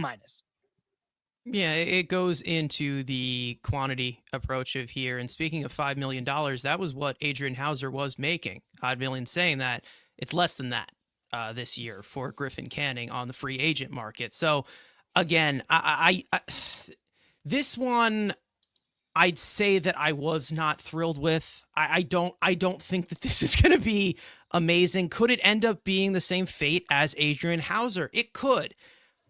It seems like he's most likely leaning a little bit towards the bullpen. If Frankie Montas did not get hurt, we would have a little bit more of a clear answer to that. And, we would have another talk in that way with the rotation. Obviously, there's guys, they just need to be arms here. If you're getting, multi-inning reliever types of outings from a guy like Griffin Canning from a multi-inning, $4 million in multi-inning spots. I mean, this one, I probably would just go with the C- as well. Like, I just don't think it's really effective at all. It's like going to be a sunk cost if he goes. It doesn't matter. Like, again, you can call this one an F2 if you're not pleased with it, because he was the worst pitcher in all of baseball. So at face value, it's not great. Maybe it is a change of scenery type of thing, because like we've said, the Angels just suck at everything, and they suck at everything in all existence. That is nothing to Angels fans. I'm sure you guys are great people. But Artie Moreno, there's only like 4 of them. Pig. So, anyways, let's move on to the right side of this real board, quick, and that being the Carson. What happened? If I could just cut in for a second, like I see a lot of the comments of like, and they're a lot of them are funny, like Truman Quinn saying, if you guys would have given me grades in high school, I would have gotten into Harvard and stuff. I just think that, like, with regard, and it's funny. I don't take any issue with anything that anybody's saying, because we're all just giving our opinions. But like, not everything is going to be an F when you consider like the contract value, the contract length, what this person was brought in for relative to, the rest of the team. If you go back to, like the Brody Van Wagenen offseason, where you have Waka and Porcello, Dylan Betances, and Jake Marisnick is your big acquisition as far as offense is concerned. Yeah, relative to the way that team was already built, a lot of F's as far as that's concerned. But when you're looking at Griffin Canning, being, I don't know, your 7th pitcher, your 8th pitcher, or whatever it is, like, or even less than that, if you want to factor in Sproat and some of these other guys in the rotation, like, you have to take some of that into account. Again, you also have to take the money into account. If he's a guy who for some reason commanded double-digit $1 million, I would have given this a Z minus. But he got a $4.25 million contract, which, like you said, less than Adrian Hauser. If he's off the team by June, we're all going to forget he ever existed, and it's not going to matter. So, like, I don't know, for a deal to be an F, I think you really have to like it has to confound you beyond belief. What happened? Be Nick Madrigal. Yeah, kind of, almost. I think Nick Madrigal's a pretty low quality signing, but like, so I just think it has to confound you like beyond belief. That's my opinion. That's where my grades are coming from. Just so the people, in the chat get a little bit of where I'm coming from with regards to some of the grades I've given out so far. Yeah, it's expectation and then contract paid for what you expect. Like, you don't have the same expectations for Griffin Canning that you do for Juan Soto, that you do for Frankie Montas. Like, and then you know what the player, what you expect, what they should be paid. So it's like, if Griffin Canning is not great, he should get paid $4 million. If Montas is supposed to be better, he gets paid $17 million. So like, you all go based off of that. Like, what did the Mets pay for what you think the guy is worth? Yeah. Another comparison, that was the same amount of money around there that they gave to Julio Teheran. Remember when he was a Met for a second? Then they DFA'd him right afterwards. So again, it's such an easy cost to get rid of. Who knows? But hopefully there's some other arms. And again, like I say, with arms, if you don't like these guys coming in, develop your own freaking pitching then. Develop it. All right? Suck it. Anyways. Speaking of pitching, a guy who was really, really good for us, 3 years, $75 million for Sean Manaea. They deferred some of the money. Can't be doing that. It's illegal. Can't believe the Mets are they're the team that do that. But Frank, I'll start off with you re-signing Sean Manaea. Quite a solid cost, I would say, for what we expected him to get. Exactly. I mean, we've talked about how expensive starting pitching could be, particularly the good ones, and Sean Manaea was very good for us. So I give him an A minus. I think my only thing is more so like I want to see if he could do it again, because it was like a very strong second half that he had. And even with that being said, we did see him run out of gas a little bit in that postseason against the Dodgers. And I just want to see how the new delivery, how it affects him over the entirety of the season, and specifically his health, because even though he did run out of gas, he made it throughout the entire season. Like, he was not missing any time. So I just want to see how new delivery, full season, like if he's able to replicate what he did in the second half of the entirety of the season, stay healthy, he's an A+. But I think that because I don't know that for certain, just because of what we're going based off of in the past, I'm giving him A-. Yeah, we'll see. Again, working with Driveline. He was able to have a career year. Speaking of drive and lines, that makes no sense. Andrew, what do you think about Sean Manaea coming back? Yeah, again, market value, got paid the same as when they've all got an extra year. So again, for what a potential, middle to top end rotation, $25 million is fine with a little bit of deferred money. So, we're going to jail because God forbid we deferred a little bit of money. I'll give him an A. Again, since we, God forbid, we've been very, very lucid graders. So you got to give him, I guess everyone needs to give him an A now, because, we are putting everyone in Harvard, which is great. Hey, I'll take some free college. But to the point, you needed a guy you can depend on. Hopefully the delivery doesn't end up, coming back. We all know he's going to have an injury. We all know. So overall price wasn't awful. The term with a little bit of deferred money, I'll give him an A. Yeah. I remember, what was it, a year ago when we signed Manaea? I was pumped for this one. I'm a big Manaea fan, always have been. Everyone, this is crap. And now look at this. A. And who else wants to give it an A? A. Like, this is what I mean. It's like, who the hell knows is going to happen? Upside is upside. What can you say? John, I'll go to you on this one. Sean Manaea is back. Yeah, look, I'm happy Sean Manaea is back. I think he fits the team on the field off, in the clubhouse, off the field, seems like a really good natured dude. He's like, I wanted to be back here. When Ibby and I did our season closing show at the end of last season, I said, if you take all of the guys who are potential free agents, Sean Manaea made so much sense to come back. And I didn't know what Pete's market was going to be. We could talk about Pete Alonso later, but I said you can make a case for Sean Manaea being the guy who was most likely of everyone to come back because of where the Mets starting pitching was and what the need was and how well he filled in. But I'm going to go with a B on this deal. And people might say that that's too low, but I think there's a lot here that you have to factor in. First of all, I don't think a B is a bad grade. Let me just say that as I further explain my grading system. I think, when you talk about grades, C is very average, and then everything below that is obviously getting into the negative. Everything above that is starting to get resoundingly positive. I wanted Manaea back. I believe in replicating what he did in the second half of last year, or really towards the middle of the season and into the second half when he changed his delivery. But there are some injury concerns potentially with a new delivery. He is well over 30 years old. He is making $25 million a year. I know some of that is deferred, but just for all intents and purposes, it is a 3-year, $25 million a year contract. And so that is pricey. To just compare it to Griffin Canning, that is not a deal that you're just going to swallow up and say, oh, if this guy's in the bullpen, or even to the last two guys, Clay Holmes, Sean Manaea spent some time in his career pitching out of the bullpen.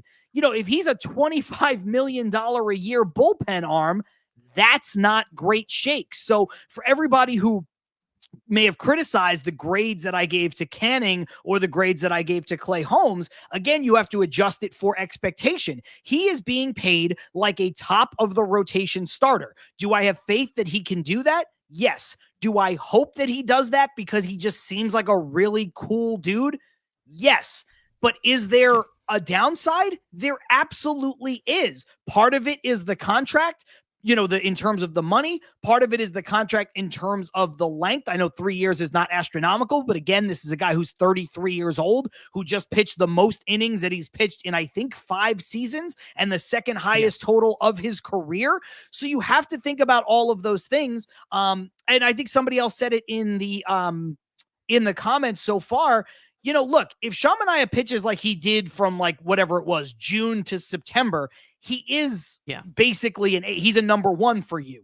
But I don't know that he's going to do that over the course of an entire season, over the course of a 3-year deal. So I do think it's fair to say that he's more of a 2, more of a 3 in an excellent rotation. So again, $25 million a year in terms of AAV, that's a lot of money. It's a lot to live up to. I hope he does it. I have faith that he can do it. But I think that this is a very good move, a move the Mets, I think, should have made. And I think Stearns was very savvy with how he went about it. I think you give a hat tip to Cohen, who, has shown this sort of George Steinbrenner-esque way of negotiating with in-house free agents, where he says, go out, test free agency, get deals. When you have your best deal, come back to us and we'll talk. It doesn't always work, but when you have the most money, it's a really good way to negotiate. And it worked with Sean Manaea. His best deal was the deal that Luis Severino got from Oakland. And the Mets were like, hey, you know what? We'll throw you a couple extra million, but we're going to have to defer it. You wanted to come back. Why don't you come back? He said yes. So I think it's a good deal for all parties, but I do think it's just a straight B for me. All right. Ibby, I'll go to you. I think you've talked about some concerns with sustainability with Manaea before, which is understandable with that arm slot, which is unorthodox. Let's just say that. We've talked about it so many times with pitching, irregular motion. Yeah, I mean, when it comes to it, I always had my reservations a bit. I wanted Manaea to come back, and I wanted him to come back at the right price point, and I had put it at around $70 million, which he ends up getting what he gets. So I was in the ballpark, and I'm happy that he's back. But for me, I'll give it a solid B+, mainly because of the things that Carson was just alluding to, and that me being worried, and I'm going to stay consistent with it. I was worried, and I said this to John multiple times, that bringing back a player like this, I am concerned when it comes to the workload, especially when he's coming off of a season that we saw him lose steam at the end, then asking him to replicate, because as we can see already, that the the starting rotation might not be what you wanted it to be because of the Montas injury. We'll see how things progress as the season goes. But I've been saying you want guys that eat innings, so it doesn't put that much strain on a Manaea, because you then be asking him to go out there and say, hey, Sean, like we need you for a minimum 6 tonight. Like, can we get 6? Like pushing him to his limits, like I felt he was pushed to last season in the second half, which he passed with flying colors. But then you saw how he wore down at the end, and that was the most innings that he had thrown in a season. Now he gets 3 years. Now he gets $25 million a year. Now he's asked to basically be, if you think Kodai is the one, if we want to play this whole game of aces or ones and twos, whatever, he's considered like the 1A or the 2, however you want to look at it. So yeah, the pressure's on in that sense, but I'm hopeful that he can provide similar production to what he provided last season.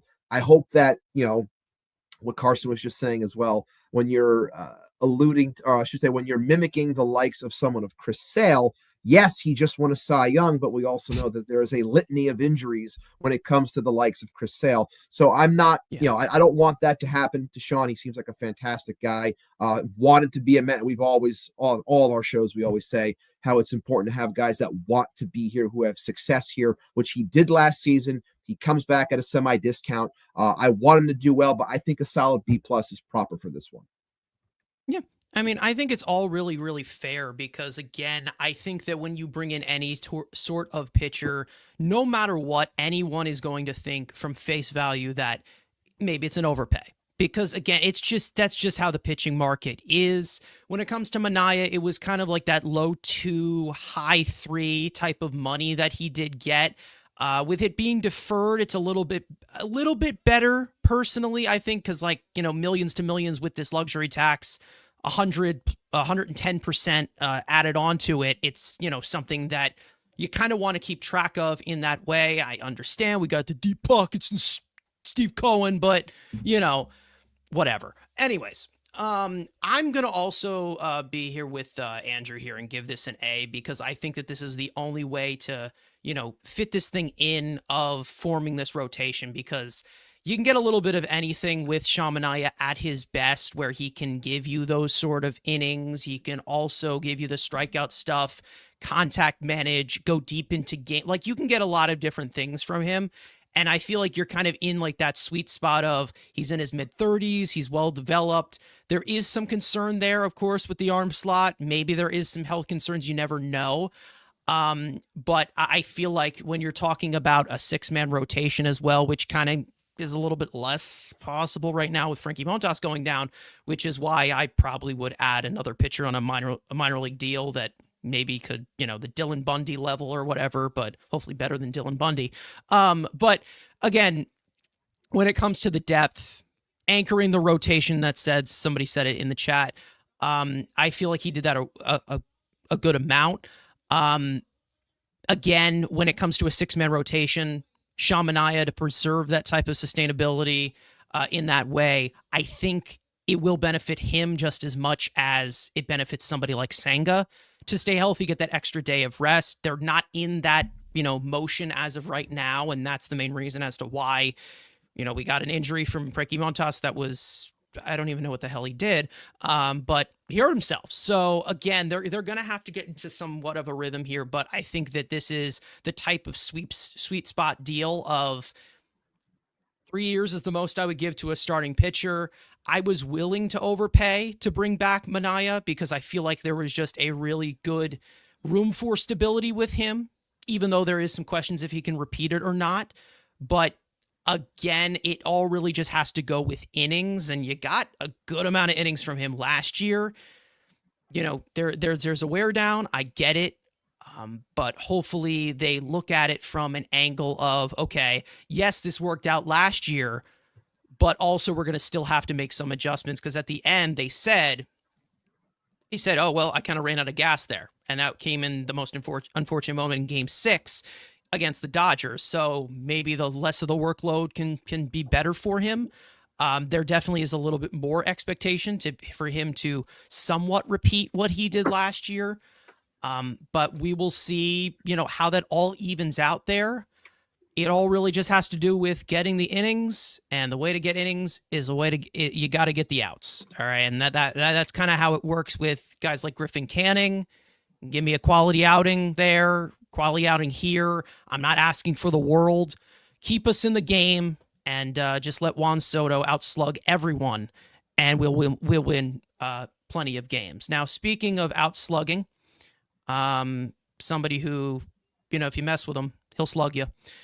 Jesse Winker, 1 year, $7.5 million.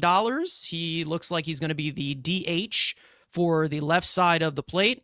A great platoon with Starling Marte, which is a great bang for buck, but good batting average, so who cares, right? Frank, I will go to you. Jesse Winker's back, and postseason legend on the big stage.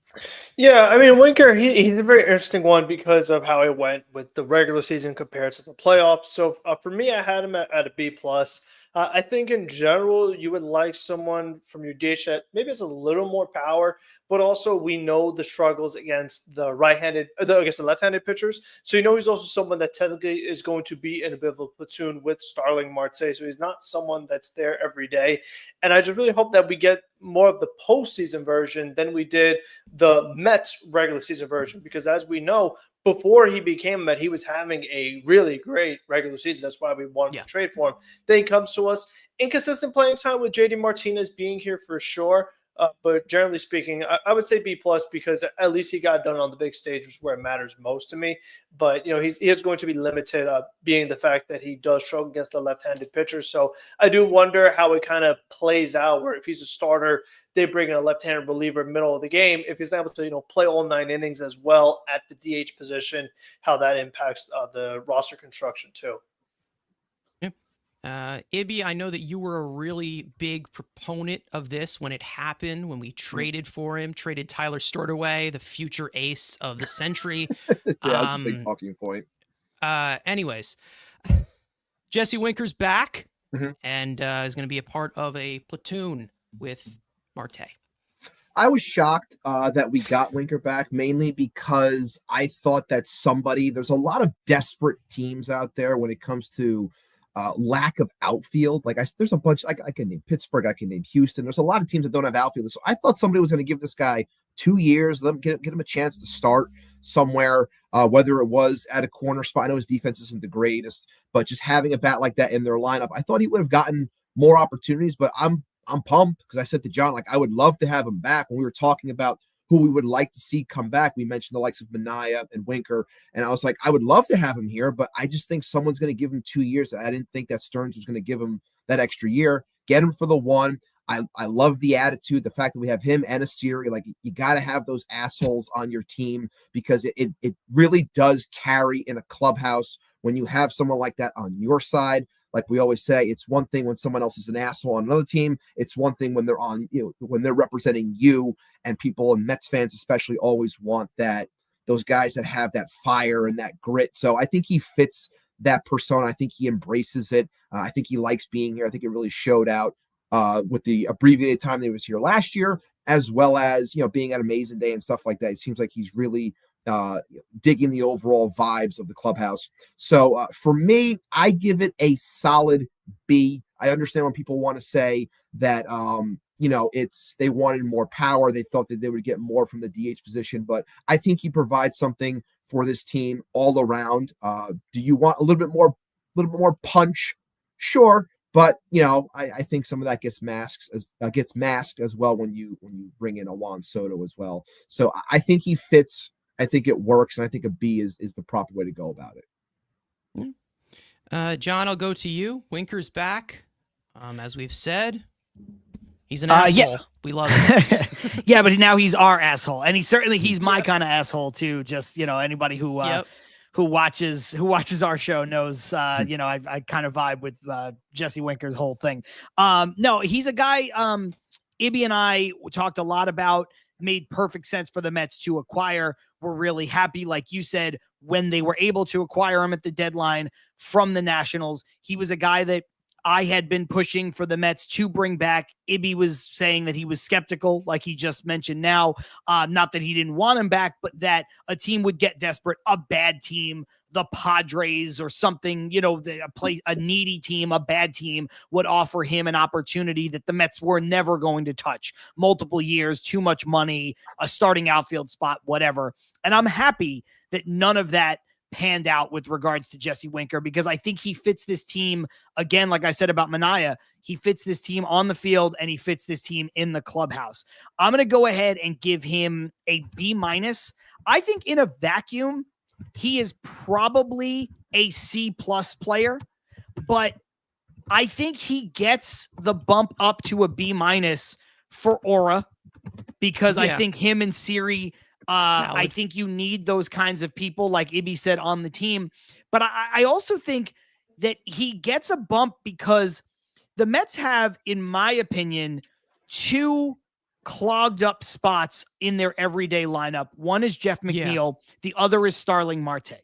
But by bringing Winker back, you make Starling Marte a more useful player, even though you're paying him a lot more than you'd like for what he's going to offer.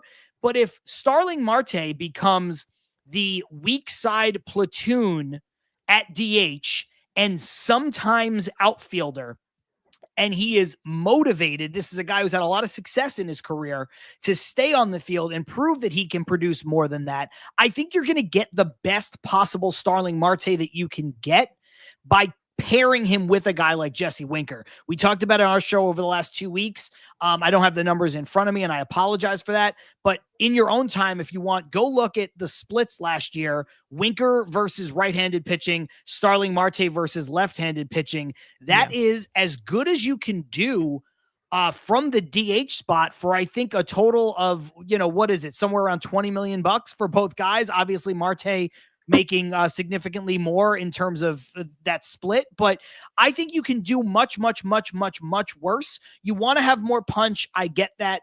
But I just think Winker fits this team, and he makes Marte motivated and the most useful version of Starling Marte we can get for the final year of his career. Andrew, you have advocated to bring Jesse Winker to this team for multiple years now. I have seen you want to have him as the 26th man so many times, just bringing him home. He's back. What do you think about bringing back Jesse Winker? I think I know where this is heading.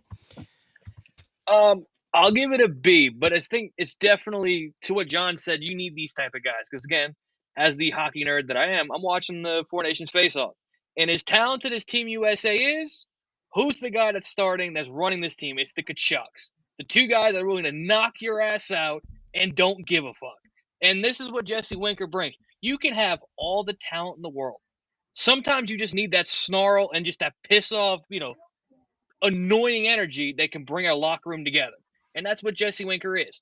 Yes, there was a better player that has all of that I would have preferred, but he decided to go to Texas, and he will seem to never be on this team. But again, for what the options were, and, again, according to Andy Martino, this was going to be the Pete Alonso replacement. So that already, in my book, was an upgrade. Remember, Andy said, "Oh, Jesse Winker's going to replace Pete Alonso." So, that's an upgrade. That raises his grade. Make it a B+ just for that. But again, just to have him back in the locker room, he seemed to fit in. It seems him and Nimmo are like best buds. So, there's some more bonus points. So, again, is he going to be the greatest player? No. But again, like John said, he takes ABs away from Starling Marte and gives you some production. And like Frank says, I'm okay if you're going to be average in the regular season, that when it comes postseason times, you're hitting 400-foot nukes, pissing everybody off, and watching it fly. You can do that on my team any day of the week. Yeah, $7.5 million to be a DH, occasional corner outfielder. They have a lot of outfield options on this team that can be actual outfielders, so we don't need to pretend like Jeff McNeil is one. Oh, sorry. Anyways, I think when it comes to this move, I love Jesse Winker's approach at the plate. I think it's something that needs to be protected in this lineup. We talk about it all the time. Frank, we have emphasized this, the sliders that everybody was chasing has nothing to do with the hitting coach at all. But I'm going to go with a B here. The only reason I don't put it higher is because I don't like this expensive DH platoon. I get that it's valuable. You can have guys hit against left-handed pitching, great batting average from Marte and everything. Winker can hit right-handed pitching, but the thing is that it's such awful acclimation that we all knew it was going to happen either way. But again, it's just like, if I were to do that, I probably would have went a little bit more thump in a guy that they were also interested in Jock Peterson. It's never going to happen, but I can dream. The main reason as to why I can't put this any higher is because the thought of Marte being a $20 million DH, it's like, it sickens me. It really does. And I get it. Yes, he had good numbers against lefties, and everyone's going to tell me to go jump off of a bridge. But it's awful roster allocation, and it just justifies it even more. Like, that's literally how I look at it. And personally, I think if Starling Marte's money wasn't here, and if a certain someone who shall remain nameless until now, I feel like that's one of the main reasons as to why they're not, splurging big on starting pitching either way, is because of that type of money plus the tax. Like, that's how I look at it. And listen, I get it. He batted .300 against left-handed hitting, but his power's zapped. It's gone. It doesn't exist. And the DH, from what we have seen, needs to be a power position. And I'm not saying this is a Darren Ruff conversation, but what you're paying him to be a DH, it's just not good allocation. That's just how I look at it from the technical term. I get that it fits well with Winker and Marte. I just don't like enabling Marte DH at bats just because, he's old and he's here and he can't move anymore. It's a shitty situation, which, like I say always sarcastically, thank you, Billy Epler, for existing. It's funny that you took the same spin that I had, but you're looking at it from a negative standpoint. I get why, though. Yeah. And I want to apologize for misspeaking. Yeah. I said for almost $20 million. I get what everyone $25 says. million. I get it. But yeah, I just think you need to have less at bats from Starling Marte in order to maximize what he can do and keeping him healthy. But I do completely agree with you. I mean, I said as much with regards to, they just have two of these just unbelievable, plugs in the drain, and that's McNeil and Marte and the money that they're making. But I think this is as good bringing back Winker, especially with the success that he had here in the postseason and just in the clubhouse in general. I think it's the best you could hope for to maximize this final year of Marte. And they did try to shop him, but you were going to have to eat a ton of that money anyway. Yeah.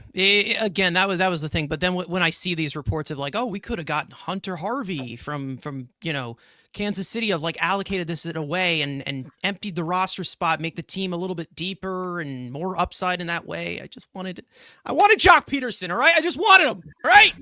Let me have him. I want him. He'll be here when he's like 45. Anyways. Can I ask you a really dumb question? Go ahead.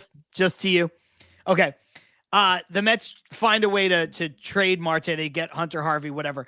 Would you rather the Mets DH platoon to start the season be Jesse Winker and Starling Marte exactly as is, or they were able to trade Marte, they signed Jock Peterson instead, but now the platoon is Jock Peterson and Nick Madrigal? Man, those are the only two options. Those are the only two ways. Yeah, that is where I'm like, okay, let's just eat it. Let's just live with it. It's fine. Marte's been here before. Everyone seems to like him. It's fine. Oh God. I thought at one point, with the allocation of, Marte, them talking about trading him, they were like heating up. I really thought that it was going to be Jesse Winker and then possibly them bringing in somebody like Randall Grichuk. I thought that would have been some kind of a possibility, but they still, Marte, the Marte Parte, you know. But I just there's so many different ways that I can look at this Marte situation that just sickens me. But there's nothing you can do right now. Like, that's the thing. Like, you got to accept at this point that this is going to be it. You know, that's it. And if he ends up getting hurt again as a DH making $20 million, I'm punching a hole in the wall. But we haven't gotten there yet.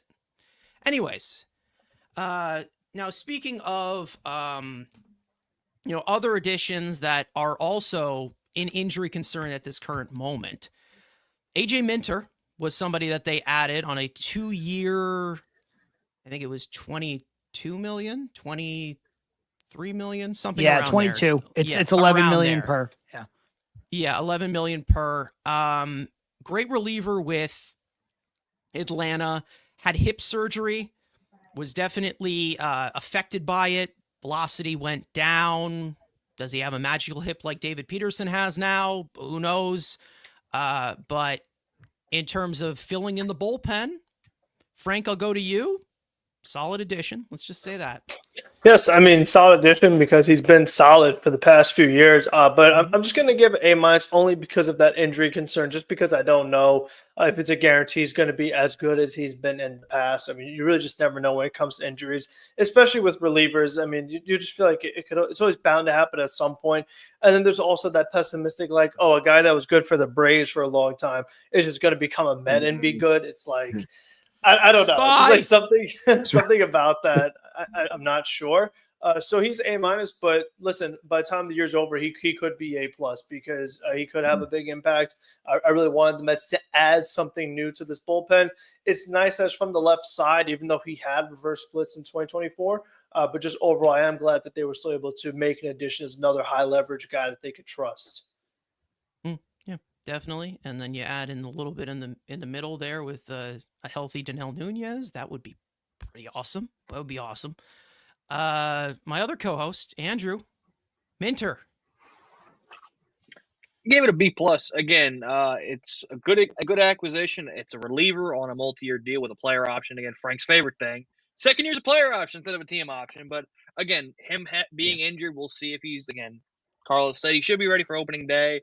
Again, relievers, it's really hard. No one should ever really get a name. That's the really a 1-year deal because it's the reliever. Because God forbid, who knows with these guys up and down. So again, you weaken the Braves, but the Braves didn't really replace him. So you make your division rival weaker and a guy that when I think of AJ Minter, I think of Brandon Nimmo taking him yard on Mother's Day for the walk-off. But overall, anywhere else has been dominant against the Mets. So it's an upgrade in the back end of the bullpen. Maybe it gives the Mets the ability of maybe carrying a second lefty and making him just a straight setup man. God forbid the Mets have 2 lefties in their bullpen. That's a sin to most Mets fans. So, again, it's a B+. It's a good acquisition. It's just a reliever. You're not getting an A for a reliever. Okay. Tough crowd. All right. Ibby, I'll go to you. AJ Minter. I felt that for me, I liked the signing. What I didn't like was when, of course, our fan base shit all over it because it wasn't Tanner Scott. Obviously, you get him for a fraction of the cost, and people were like, "Oh, you're pinching pennies. You should have got Scott." Blah blah blah. When really, Minter has been one of the better lefty relievers over the last 3 seasons. So again, that's just being married to names and not doing a little bit digging a little bit deeper when it comes to overall stats. But people being lazy doesn't really shock me all that much anymore. But I liked it. I'm giving it a solid B+. Again, mainly because it's incredible and nice to finally have a lefty that throws hard in the bullpen. Like we talked about this on our show, where it's like, when's the last time we had a lefty that actually had stuff, a track record, and threw hard? And like, was it Billy Wagner, like who's now finally getting into the Hall of Fame? So having a guy like that in this pen, to what you were just saying before with Noon. Did he cut out for you guys? I don't know. Yeah, he just told you.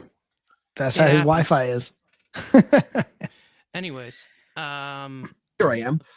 Building that bridge. Hey, he's back. You're good. I'm back. Building that bridge to Diaz is very important. I'll finish this real quick so I don't cut out again.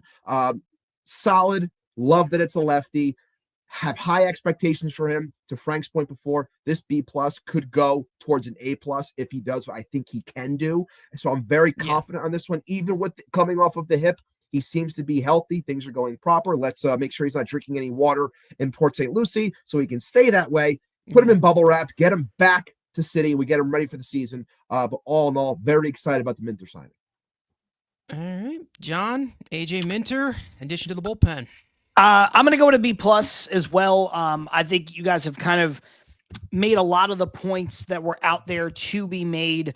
I'll just add to the fact that, yes, over the last, year and a half, Tanner Scott has been the better player, and he's also younger, but AJ Minter was the more consistent player prior to that. You could also say, yes, Tanner Scott has that electric plus fastball, so he might be on the upswing, whereas AJ Minter might be on the slight decline, especially after the hip surgery. However, I'll just throw the number 50 out there because that is the difference in millions of dollars between the Tanner Scott contract and the AJ Minter contract. And it could be more like 60 if he doesn't take his second year option. So look, I'm not in the business of spending other people's money. I'm also not in the business of trying to not pay players. I'm also not in the interest of penny pinching.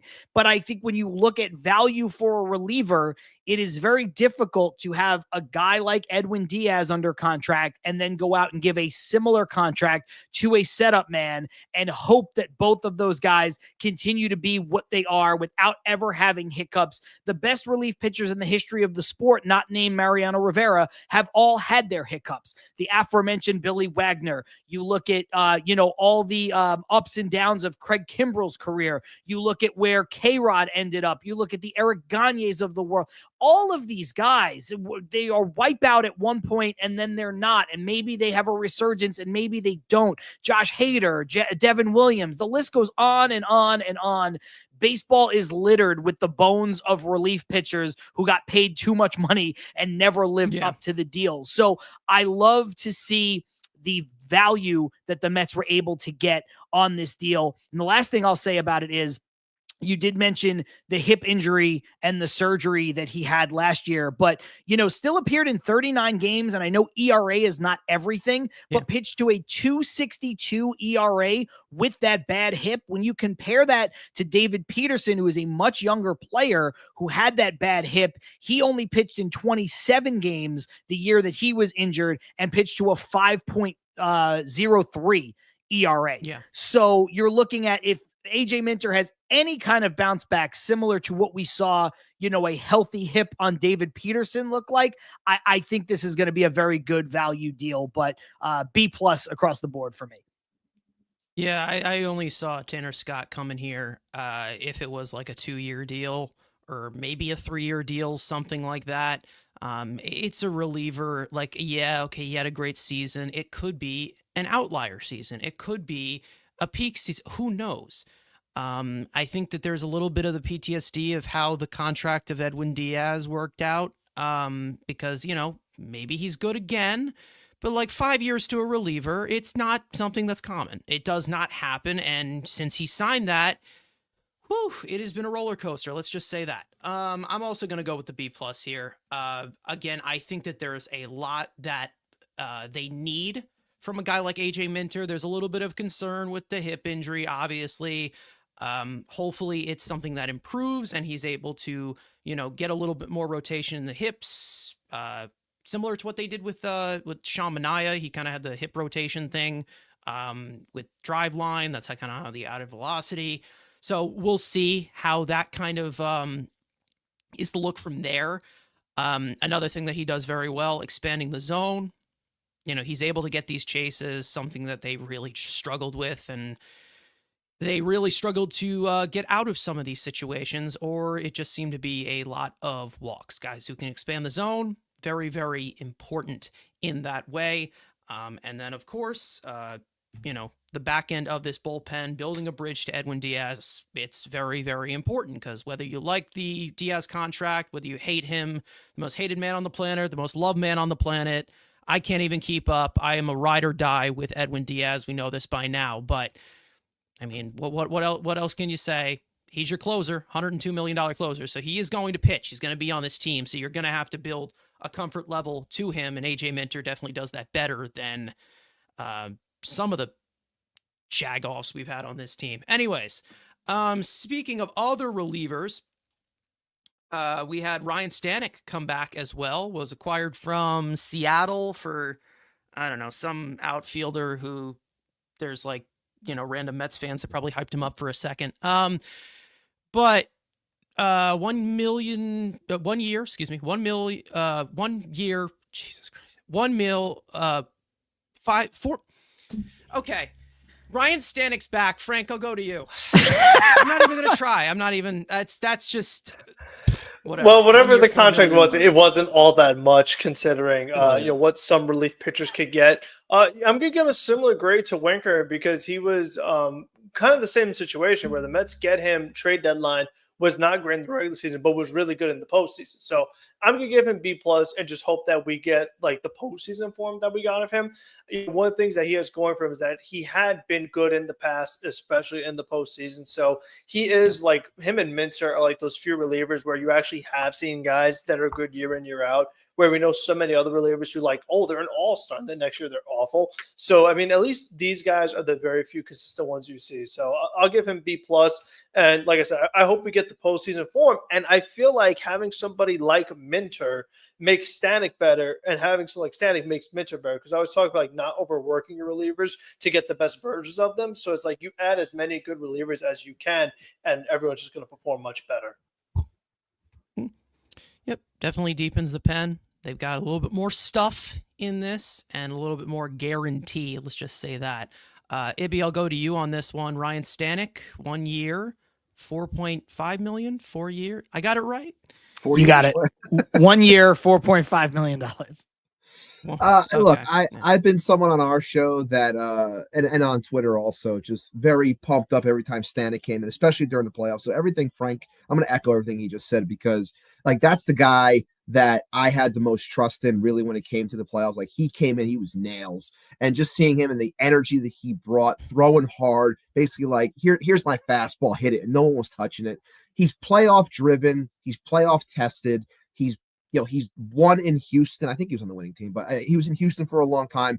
And, he, like any reliever, you have your ups and downs. Are there going to be ups and downs during the regular season? Yes, but let's work our asses off. Let's get to the playoffs. And I want to see this guy back out there when, the stadium is packed and he's got that juice flowing. So he's ready to throw as hard as he can. That's the guy that I want. This is, again, because the ups and downs, the fickle nature of bullpen guys, I'll give it a solid B. I think that's where it belongs. So I think that having it and building that bridge to Diaz is very important. I think he's a big part of that. I think Minter's a big part of that as well. And everyone else just taking a step back in roles, but also at the same time stepping up within those given roles, which is going to make the bullpen better overall. Love that Stanek is back and very pumped up about it.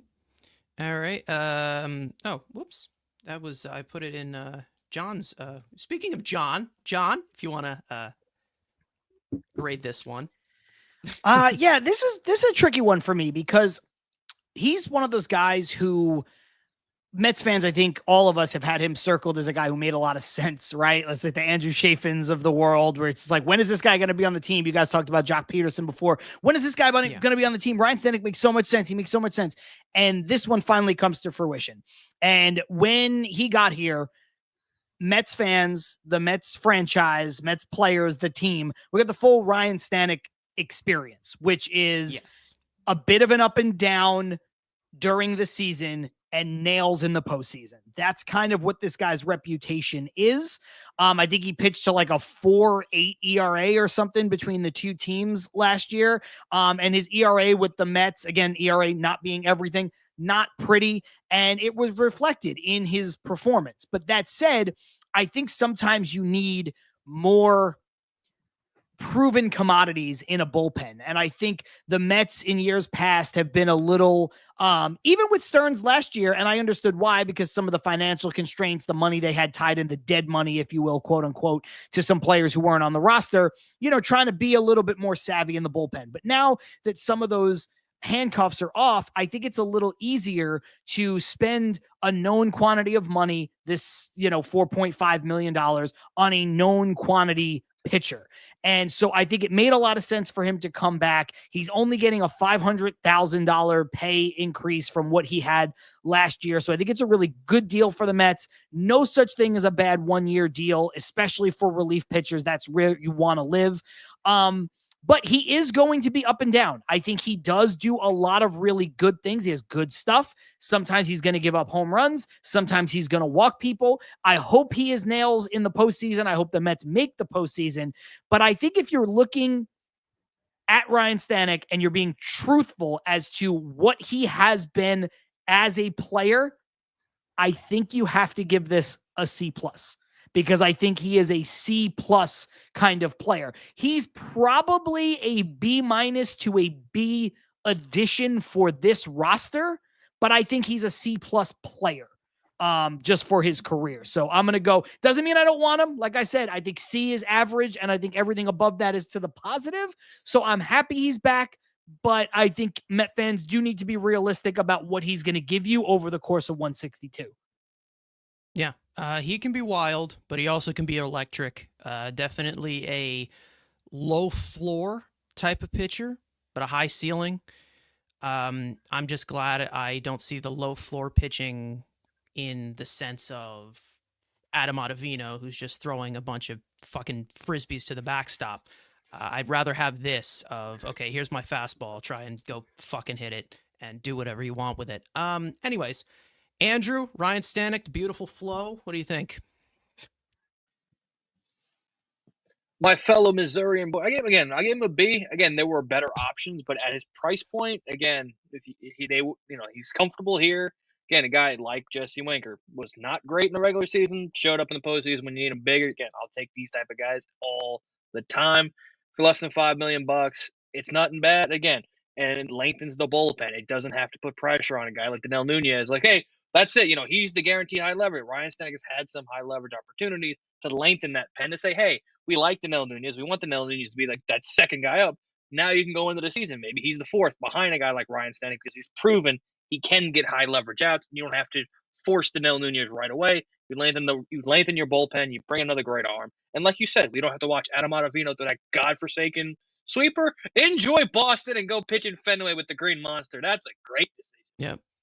Yeah, exactly. Enjoy it, Ottavino. You will be missed by some Mets fans who think you're good, but sorry. Anyways, I love Ryan Stanek. I've been a huge fan of Ryan Stanek for a long time. As you know, a cam comes out. This is another separate cam. So I'm going to, he'll be back. Anyways, I am going to give this one a B as well. Again, I think that this is just, loading up the bullpen in depth in that way. I feel like the workload is not going to be as high as they were relying on him with the playoffs. It's really, really hard to assess relievers no matter what. But I think that when it comes to, the thought of just, combining this bullpen,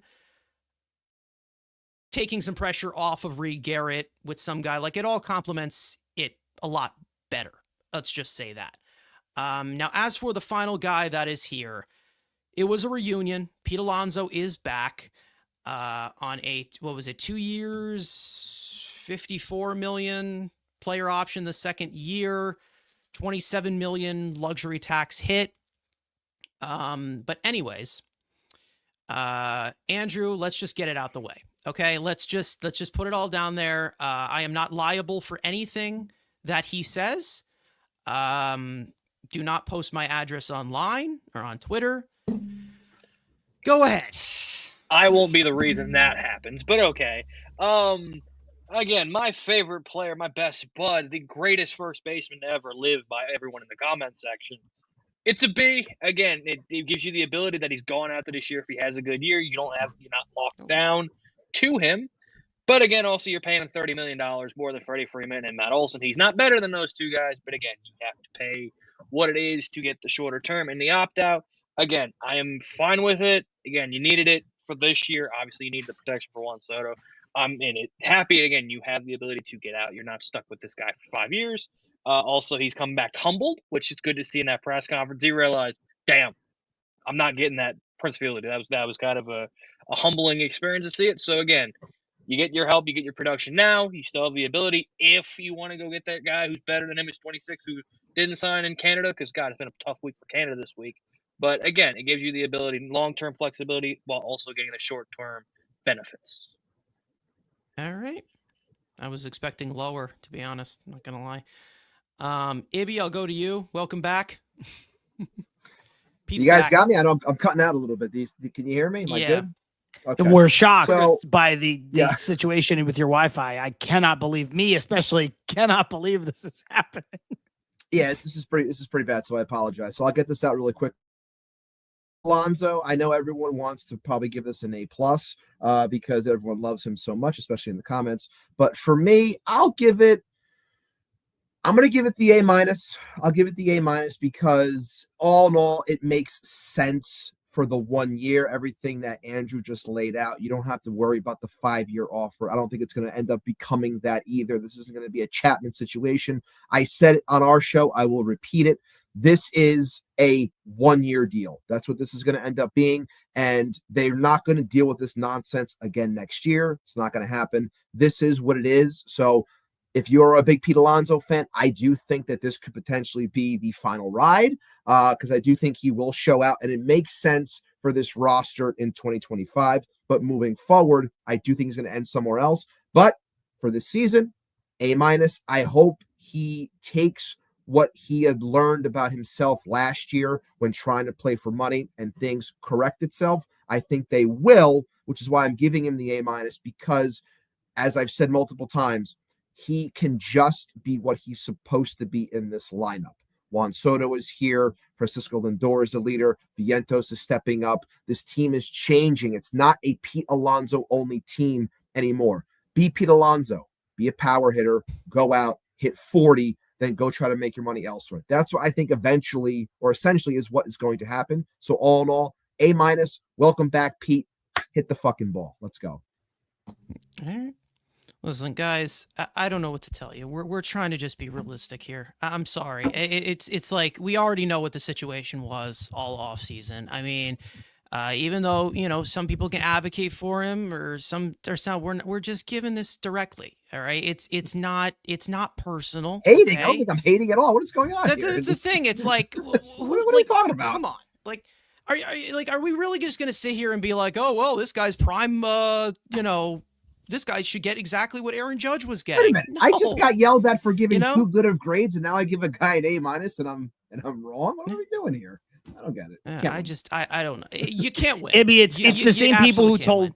It's the same people who told me that I was being a Pete Alonso hater towards the end of the negotiations, when I had been advocating since, I don't know, the start of the season or the year before, that the Mets should extend him, that how I could do the math to get it to a 6-year deal, how I could do, because I thought his market was going to be different. And then when you saw what his market actually was, it's like, hey, you got to flip the script and you have to adjust to the reality of what you're watching. And all of a sudden I was being labeled a hater, when Ibby and Carson for sure know that I am anywhere from a Pete Alonso hater.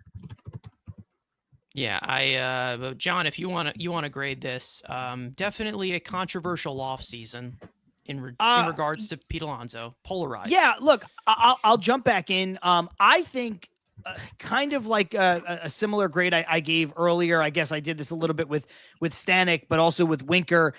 I think Pete gets a bump for some things that maybe don't even necessarily have to do with Pete. I think on the surface, this is somewhere between a B to a B+ deal, but I am going to bump it up to an A- for a few reasons. One, they needed him. He needed them. That's absolutely true. That's why he came back. That's why he took the deal that he took. But they also needed him. And there was never this true pivot. I understand that they spread money around and they went to Winker and they went to Minter, but they always left the door open for Pete. Pete was the guy they would have gone over the luxury tax threshold for, because they acknowledged they didn't have a great answer at first base, or if you move Vientos, then to third base. They needed to lengthen the lineup. They needed a right-handed power complement to Juan Soto. So they needed to bring him back. And I said, going back to the start of last season, that the Mets offseason was going to hinge on two moves. Yes, go out and get Juan Soto. If I could only pick one move, Soto was the guy. But after that, you needed to either bring back Pete or replace Pete because you needed that other person in the lineup. So from that standpoint, that bumps this up a little bit. The other part of it is it was a Stearns masterclass. Stearns played this so well. He played the long game, and he was able to go and get a deal that made sense for the Mets, and it gives them flexibility moving forward. I think I'm going to treat this as a 1-year, $30 million deal. I do not see a way, even if he has a repeat of the last year that he had where he opts into this contract. I don't see that happening. I think he will get more money on the open market, even if he only hits 34 home runs, even if he has a bit of a down year, because people are going to look at him now that Vladimir Guerrero Jr.'s contract extension window has closed as the cheaper alternative to Vladimir Guerrero Jr. So I don't think Vlad is going to hurt Pete's market. I think he's going to help Pete's market. So I think this gives the Mets flexibility. I agree with Ibby that this is not going to be a Matt Chapman situation, but if the Mets wanted to, they could go that way. I don't think it's going to happen. I don't think they should, but they could go that way. He could also opt in. I don't think he's going to. I don't think he should, but he could go that way. And if the Mets wanted to pivot to, like Andrew, I think said earlier, to the younger, better version who's 26 years old and Vlad Guerrero Jr., or any other option, Josh Naylor, whatever you want to do to fill out first base, they can do that now. This does not prohibit them from playing in that level of free agency. So I think for all of those reasons, it bumps it up to an A-. If this was not a $30 million deal this single year, I could have even gotten myself to bump it up to an A.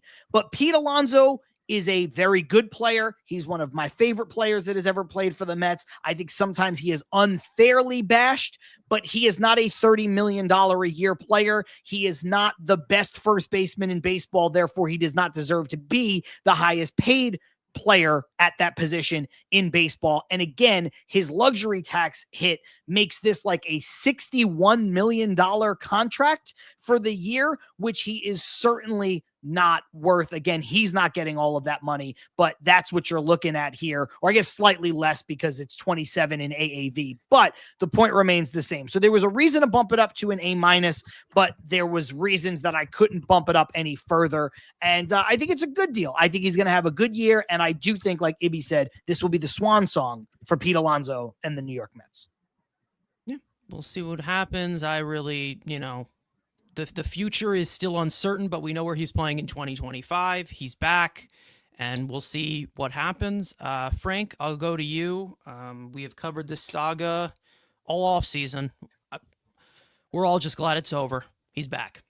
Yes, glad it's over. Glad he's back. I'm also going to go A-. I actually can see a scenario where the Mets are playing this game, so to speak, again next offseason. I know, like, the obvious idea is, just get Vlad, but it's another big contract to add on to the payroll. I know the payroll is decreasing as time goes on, but, as you're losing players, you still got to bring in more players to replace them. It's not just like, guys are off the books, or we're just not going to have anyone else to play baseball. Like, no, you're still going to need to add more players as time goes on. So I feel like with Pete, the Mets, I always felt like they had opportunities that, like, if they really were like, we're not sure about Pete, like, there were replacement options early in the offseason, and it seemed like the Mets were just not very interested in it. And more so, Pete Alonso was not very interested in going anywhere else. I mean, because as much as, like, the Mets waited, well, Pete waited too, because you know what? I do find it very possible and likely that the Blue Jays offered him a better deal, and he turned it down because he wanted to be a Met. And eventually, once the Mets said, fine, we will increase the amount of money we're giving you, even on a shorter-term deal, that's when he said yes. So he's going to opt out, and I still feel like we're going to end up doing this again.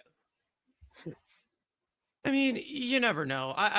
Again, it's about really extending the timeline here, because I don't know what the confidence is and the development is of guys like Ryan Clifford. People talked about that before. Mark Vientos moving to first base long term. I don't know. But again, this is really what it comes down to, and Carlos actually makes it I mean, he had nowhere else to go. And I feel like there were Mets fans out there that saw it from the orange and blue goggles, and they're saying, "Oh, this guy, everyone's gonna want him." It's a slap in the, I mean, yeah, it slapped you in the face because no one wants to invest in this way, and the Mets, in my opinion, they overpaid in this way. But in terms of the situation at hand, it's great for both sides. The Mets get their first baseman, don't have to see Brett Beatty in the lineup. That's the 100% big win here for me. Him just rotting in Syracuse, that just brings me great joy. Anyways, but I will also give this an A-, but the main reason as to why I can't give this an A+ is because of how draining this entire process was. That sucked. It just was so insane. And yet, listen, if he was not homegrown, none of this would have been happening. None of it would have happened. And that's the thing. It's like, again, keeping a guy, if you want to keep your guy, whatever, but it's like, there were so many different situations that we went into this entire offseason where it's the reality of the situation. We're not hating on Pete Alonso. We don't stop it, Andrew. I will legitimately punch you through this screen. You're making it worse. Anyways, we're not sitting here hating on Pete Alonso, think he's the worst person known to man. Again, baseball is a business. You have to look at it from a business standpoint here. And that is how they approach this, of what he is worth. And they gave him a higher AAV.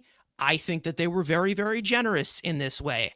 To continue the negotiations as long as they did, I thought they were pretty generous in that way because it dragged along as much as it did. Again, you can look at this from the guy in 2019 who was the Rookie of the Year, won the home run derby. Guess what? Vladimir Guerrero's won a home run derby too. So guess what? Checkmate, assholes. Anyways, when it comes to the look of the lineup, it makes it deep. It makes it deeper. And this is when I talk about it from Jesse Winker protecting flaws in that way. I think that they did a really good job building this roster overall. But again, it's just these types of investments of giving these guys these big long-term contracts. It's just not going to happen the way that everyone expects it to, the way that it did with Albert Pujols or Prince Fielder, especially on the downtrending market that Pete Alonso got. And for those of you who are going to say that he got lowballed, again, if he didn't want this type of drag-out negotiation, he should have played better in 2024. I don't know what to tell you. Again, we say this all the time. One home run in Milwaukee does not define everything that he needs to get for the next 5 years. I don't know what to tell you anymore. I don't care if he is homegrown. I don't care if he's this or that. This is the situation at hand. It's just, I'm so tired of this entire debate. I'm tired of talking about it. I am done. When it happened, I'm like, finally, we are done. Brett Beatty is gone. That's the silver lining. He's out of the lineup. And that's it. I'm not going to sit here and say, well, Pete Alonso, this is his moment to be the greatest, Met of all time. I don't care right now. I just want to see baseball. That's it. I was so tired when this happened. It's just, again, I've said it from the beginning. I welcome Pete back with open arms. But after the way that he's played these last 2 years, it's going to have to be on the Mets' terms. Because, again, who's going to line up to bring him in? He had no other place to go. That's literally it. It's the reality of the situation. He's not being disrespected or blacklisted. It's not happening. I don't know who's saying that. Again, it's just, that's the reality. Business is heartless. It's heartless. And we're seeing that at first experience with Jose Iglesias right now. Doing all these interviews with John Heyman. He was a big part of this team. They possibly did not get to where they were last year without him. But again, he's going to be 36 years old, 35 years old or whatever. There's a way of catching lightning in a bottle and letting it go. And that's what they have to do in this scenario. I'd love to have him back, but again, it's like he did it recently. He'll do it again. That type of mindset. It's all about projecting it forward. If there's anything else you guys want to add on this, because it's overall just the offseason in general, 10 major moves here. We did not talk about Madrigal because he's not worth it anyways. Did talk a little bit about Drew Smith, but that's pretty much it. I did have another segment, but we went way past the time limit. So Crazy. Again, it'll be for another day. But yeah, we will be sure to be live for spring training coverage. Make sure to follow us all individually. I guess we'll take a few comments in to close this one out.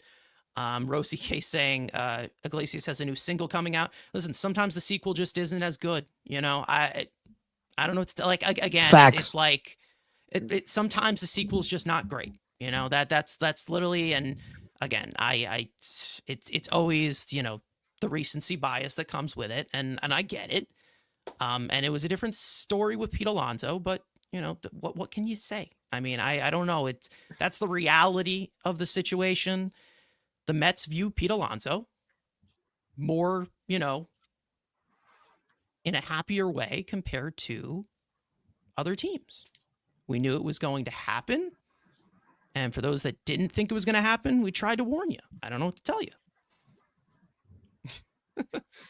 Again, I think that's very fair. I think that's very fair. There's one thing that you said, Carson, that I just wanted to comment on because I agree.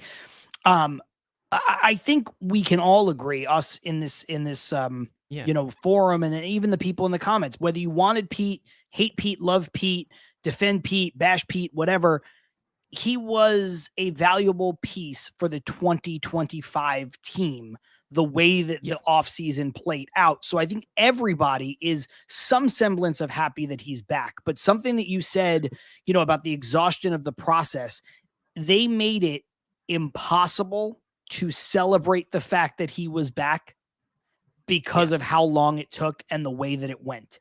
Now, I don't care because I'm not seeing the money and I don't have to pay the money and I don't care which way it went, but it was just like a exhale relief that it was over, rather than being like, oh, we brought back a guy who is probably going to hit somewhere between 35 and 40 home runs, because that's usually what he does, even in the worst of times. And he's going to do what Ibby said, where he can just kind of be himself now, and he doesn't have to try to be a better hitter or a different kind of player. And he'll probably have a good year. And that means that the Mets will probably be pretty good with the other additions they've made. And it was like almost impossible to celebrate that, because it was just like, thank God it's over. Yeah, I was happy. It was just a relief. That was it. And a lot of this could have been avoided by a lot of different other things, but now it's all in the past now. And now we're ready to play baseball. How about we play some baseball games? That would be awesome. Let's just say that. But again, I think that going into spring, again, we talked about Frankie Montas. Let me bring in the results of the rotation. I was going to refer to it in the middle of this, but we just had to go a little bit quicker because we went way over the time limit that I expected we would have. But I asked you guys, who you prefer to take Frankie Montas' spot in the Mets rotation? 32% of you are saying Paul Blackburn. 15% of you are saying Griffin Canning, and the leading one is Tyler McGill. Guys, listen, I don't criticize people's opinions at all, but really? Okay, sure. 53% of you guys want, I don't know if this is just an ERA leaderboard of how we're looking at it, but I guess I'll ask that final question to you guys, and that's how we'll do it on the way out. To replace Frankie Montas, who do you guys like in that scenario? Frank, I'll start with you. McGill, Canning, or Blackburn would you prefer? It's not a great selection, but who do you want to get it? Who are you putting your chips in on to get that job? Yeah, I mean, it's really not the greatest choice, but for now, I'm going to have to give Blackburn the edge. I just feel like McGill's gotten so many opportunities, and we've yet to see that consistency. Blackburn, I didn't like what I saw as a Met, and then the whole spinal thing that he just never came back from last season definitely concerns me. But I just think, in comparison to who the other options are, like I said, Griffin Canning, I really just don't know yet. So I'll give Blackburn a slight edge, but none of the options are great. Yeah. It's a sad reality in that way. Let me just switch this thing over. There we go. John, I'll go to you on your choice there. It's not a great selection, but that thing you said about no foul language earlier, that was just for callers, not for us, right? Absolutely. Okay. 100%. That list is really like a who's who of who gives a fuck. You know what I mean? Like, I just can't even get behind anybody. Everything being equal, no injury concerns. With Andrew, I'm going Blackburn if I had to pick, but I didn't know you could have spinal fluid leak from your body and not be dead. So I just didn't think that was possible. I'm not a doctor, but obviously I just didn't know that was an injury that one could suffer. So I don't think he's going to be ready. So I think I just by default have to pick Tyler McGill, even though I don't want to. I just think he has more upside than Griffin Canning. I think they're going to want to leave Canning in this kind of swing role. Similarly to how they don't want to mess with Jose Buto, I think they just see Canning's role being what it is. So I think it's going to be Tyler McGill. So I've just resigned the fact that I'll just pick Tyler McGill, but I would want Blackburn, but I don't know what his spine looks like. So yeah. I don't know what his spine looks like. That's the discussion we're having right now. I don't know. What's up? You know? What's up? Like, listen, get the predator monster to rip his spine out of his body and take a look at it, and we could all examine it, and then we could go from there. But until I see that spine. Yeah. Yeah. These are the discussions we got to have before baseball comes on. It's crazy. Andrew, I'll go to you. McGill, Canning, and Blackburn. 3 winners. 3 Is a huge bullet winners. an option? I mean, Jesus. I mean, let's pick my favorite pitcher, the worst pitcher in baseball last year, and a guy with no spine. These are the options. I guess I'll go with Paul Blackburn because he's got the best beard of the 3 or 4. 3 of them. I mean, again, I'd rather just go to a 5-man rotation, but we want to do the 6-man. So I guess I'll just give it to Blackburn because God, I'm not giving David Peterson. Tyler McGill, another opportunity. David Peterson leveled up. What do you mean? Anyways, exactly. Now he's an 8. Ibby, if you had to choose, it's rough. It is rough. Let's just say that. I hate the fact that I'm going to have to watch Tyler McGill starts again, and that's what it's going to be. But that wasn't your question. Your question was, who would I rather have? I'd probably choose Blackburn, just because I don't know. Like I said, I don't want to watch. I think he cut out. I don't know, but is he good? Am I good? I'm here. Am I good? Know. I think I'm here. Yeah. Yeah. You're good. I don't want Tyler McGill starts. I hope that Paul Blackburn could be the one to provide some stability at this back end at 5, just to go out there and do a job for 4, maybe 5 innings. And I can't say Canning until I see what he can do here in the lab and showing that he's made some changes to not be one of the worst pitchers in baseball, a la Severino last year. Can you make upgrades? Can this lab help you become a better pitcher? Until I see that, I can't pick you. So by default, because I can't do McGill anymore, it's Blackburn. Yeah. I think Blackburn's probably the best bet here. Hopefully he's healthier and his spine has no more leakage in it. I would go with Blackburn, but if you do see Canning kind of reinvent some things in spring, I would consider giving him a chance in that way. But it's like, who knows at this point? I think it's all going to be in that competition. I'm actually really glad that they're not putting Jose Budo in that conversation, because I think that he just found a really good fit in the bullpen, and just, continue in that way. So I would kind of, put it in that way as to where, anybody could be there. I would love to see Brandon Sproat completely dominate and be the next guy to come in. But, I'm being realistic in that way. It's kind of really easily explained in this one from Churro saying Blackburn is the Corey Oswalds of Adrian Hauser's. Like, that's literally what you're looking at right now. I think Blackburn can be like a little bit better than what he once was, but again, it's only like the last guy in the rotation. Hopefully that he's healthy. But yeah, that's pretty much it. I think we'll wrap it up here. John had to go pretty very, very early because he was here for so short. Anyways, past 2.5 hours. So I think we've done our due diligence here. Frank, I'll go to you for some final thoughts, and we'll wrap this thing up and go into spring training. Yeah, I mean, luckily, like you said, we have spring training. We have a game this week. So by the next time we do a stream, we will be talking about a Mets game that happened. So, I mean, that's just really exciting.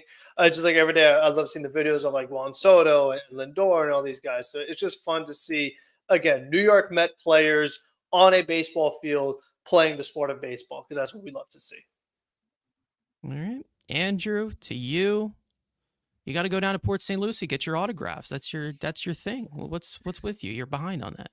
Well, the fact that there's 17 inches of snow coming, I couldn't get out of the airport. But besides the point, come on, man. I mean, these excuses, man.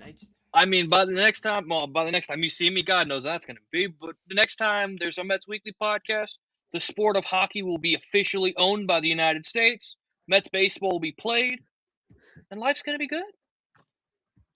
Got to go back to watching the Rangers. Anyways, Ibby, if you want to speak on behalf of your co-host as well, thanks for coming on, as well as John. Guys, make sure to go follow them. Links are all in the description. Yeah, absolutely. I appreciate the time, and I apologize for my shitty Wi-Fi, but all things considered, I'll echo the same stuff that Frank was saying, and that is I'm excited. Baseball's here. It's near actual games. We're talking about the stuff that matters, the on-field stuff, not the rumor, not the conjecture, not the Pete Alonso drama, none of that shit. The fact that I'm sitting here in freezing New Jersey, ice storms, snow, 40-mile-an-hour winds, wind burn, like all this nonsense, but I'm still smiling ear to ear because I get to see Juan Soto in shorts taking batting practice, Francisco Lindor hyping up the team, all this great stuff. It's good stuff for Mets fans. I'm excited for the season. I can't wait to get it all rolling. And quick self-plug, tomorrow, 5:30 p.m. Eastern Standard, right here on YouTube as well as X. Till Mets Do Us Part is live, episode 182. We'll be talking all things Mets, Juan Soto, Pete Alonso, the Montas stuff will hit on again. And of course, I guarantee you something will happen with this team over the next 20 hours or so that's going to allow us to speak on something else. So all that being said, thank you for the time. Always appreciated. You guys rock, and shout out to the chat. You guys were great. All right. Yeah. By default, yeah, you took his name. Yeah, that's just kind of how StreamYard works. But anyways, yeah, thank you guys so much for watching, and hope you enjoyed the conversation. It was an extra long one than it usually is. Thank you guys so much for hitting the like button if you have already. Thank you to John Saponaro, Matt, Ibby, Ibanez for joining us as well. For those of you watching or listening on playback, you want to join the conversation live in the future, make sure to subscribe to the Mets Weekly YouTube channel. Turn on post notifications to know when we go live, which is regularly on Monday, but today was on Tuesday. Next one will be on Monday. And as well as following us on X and on TikTok for other content over there.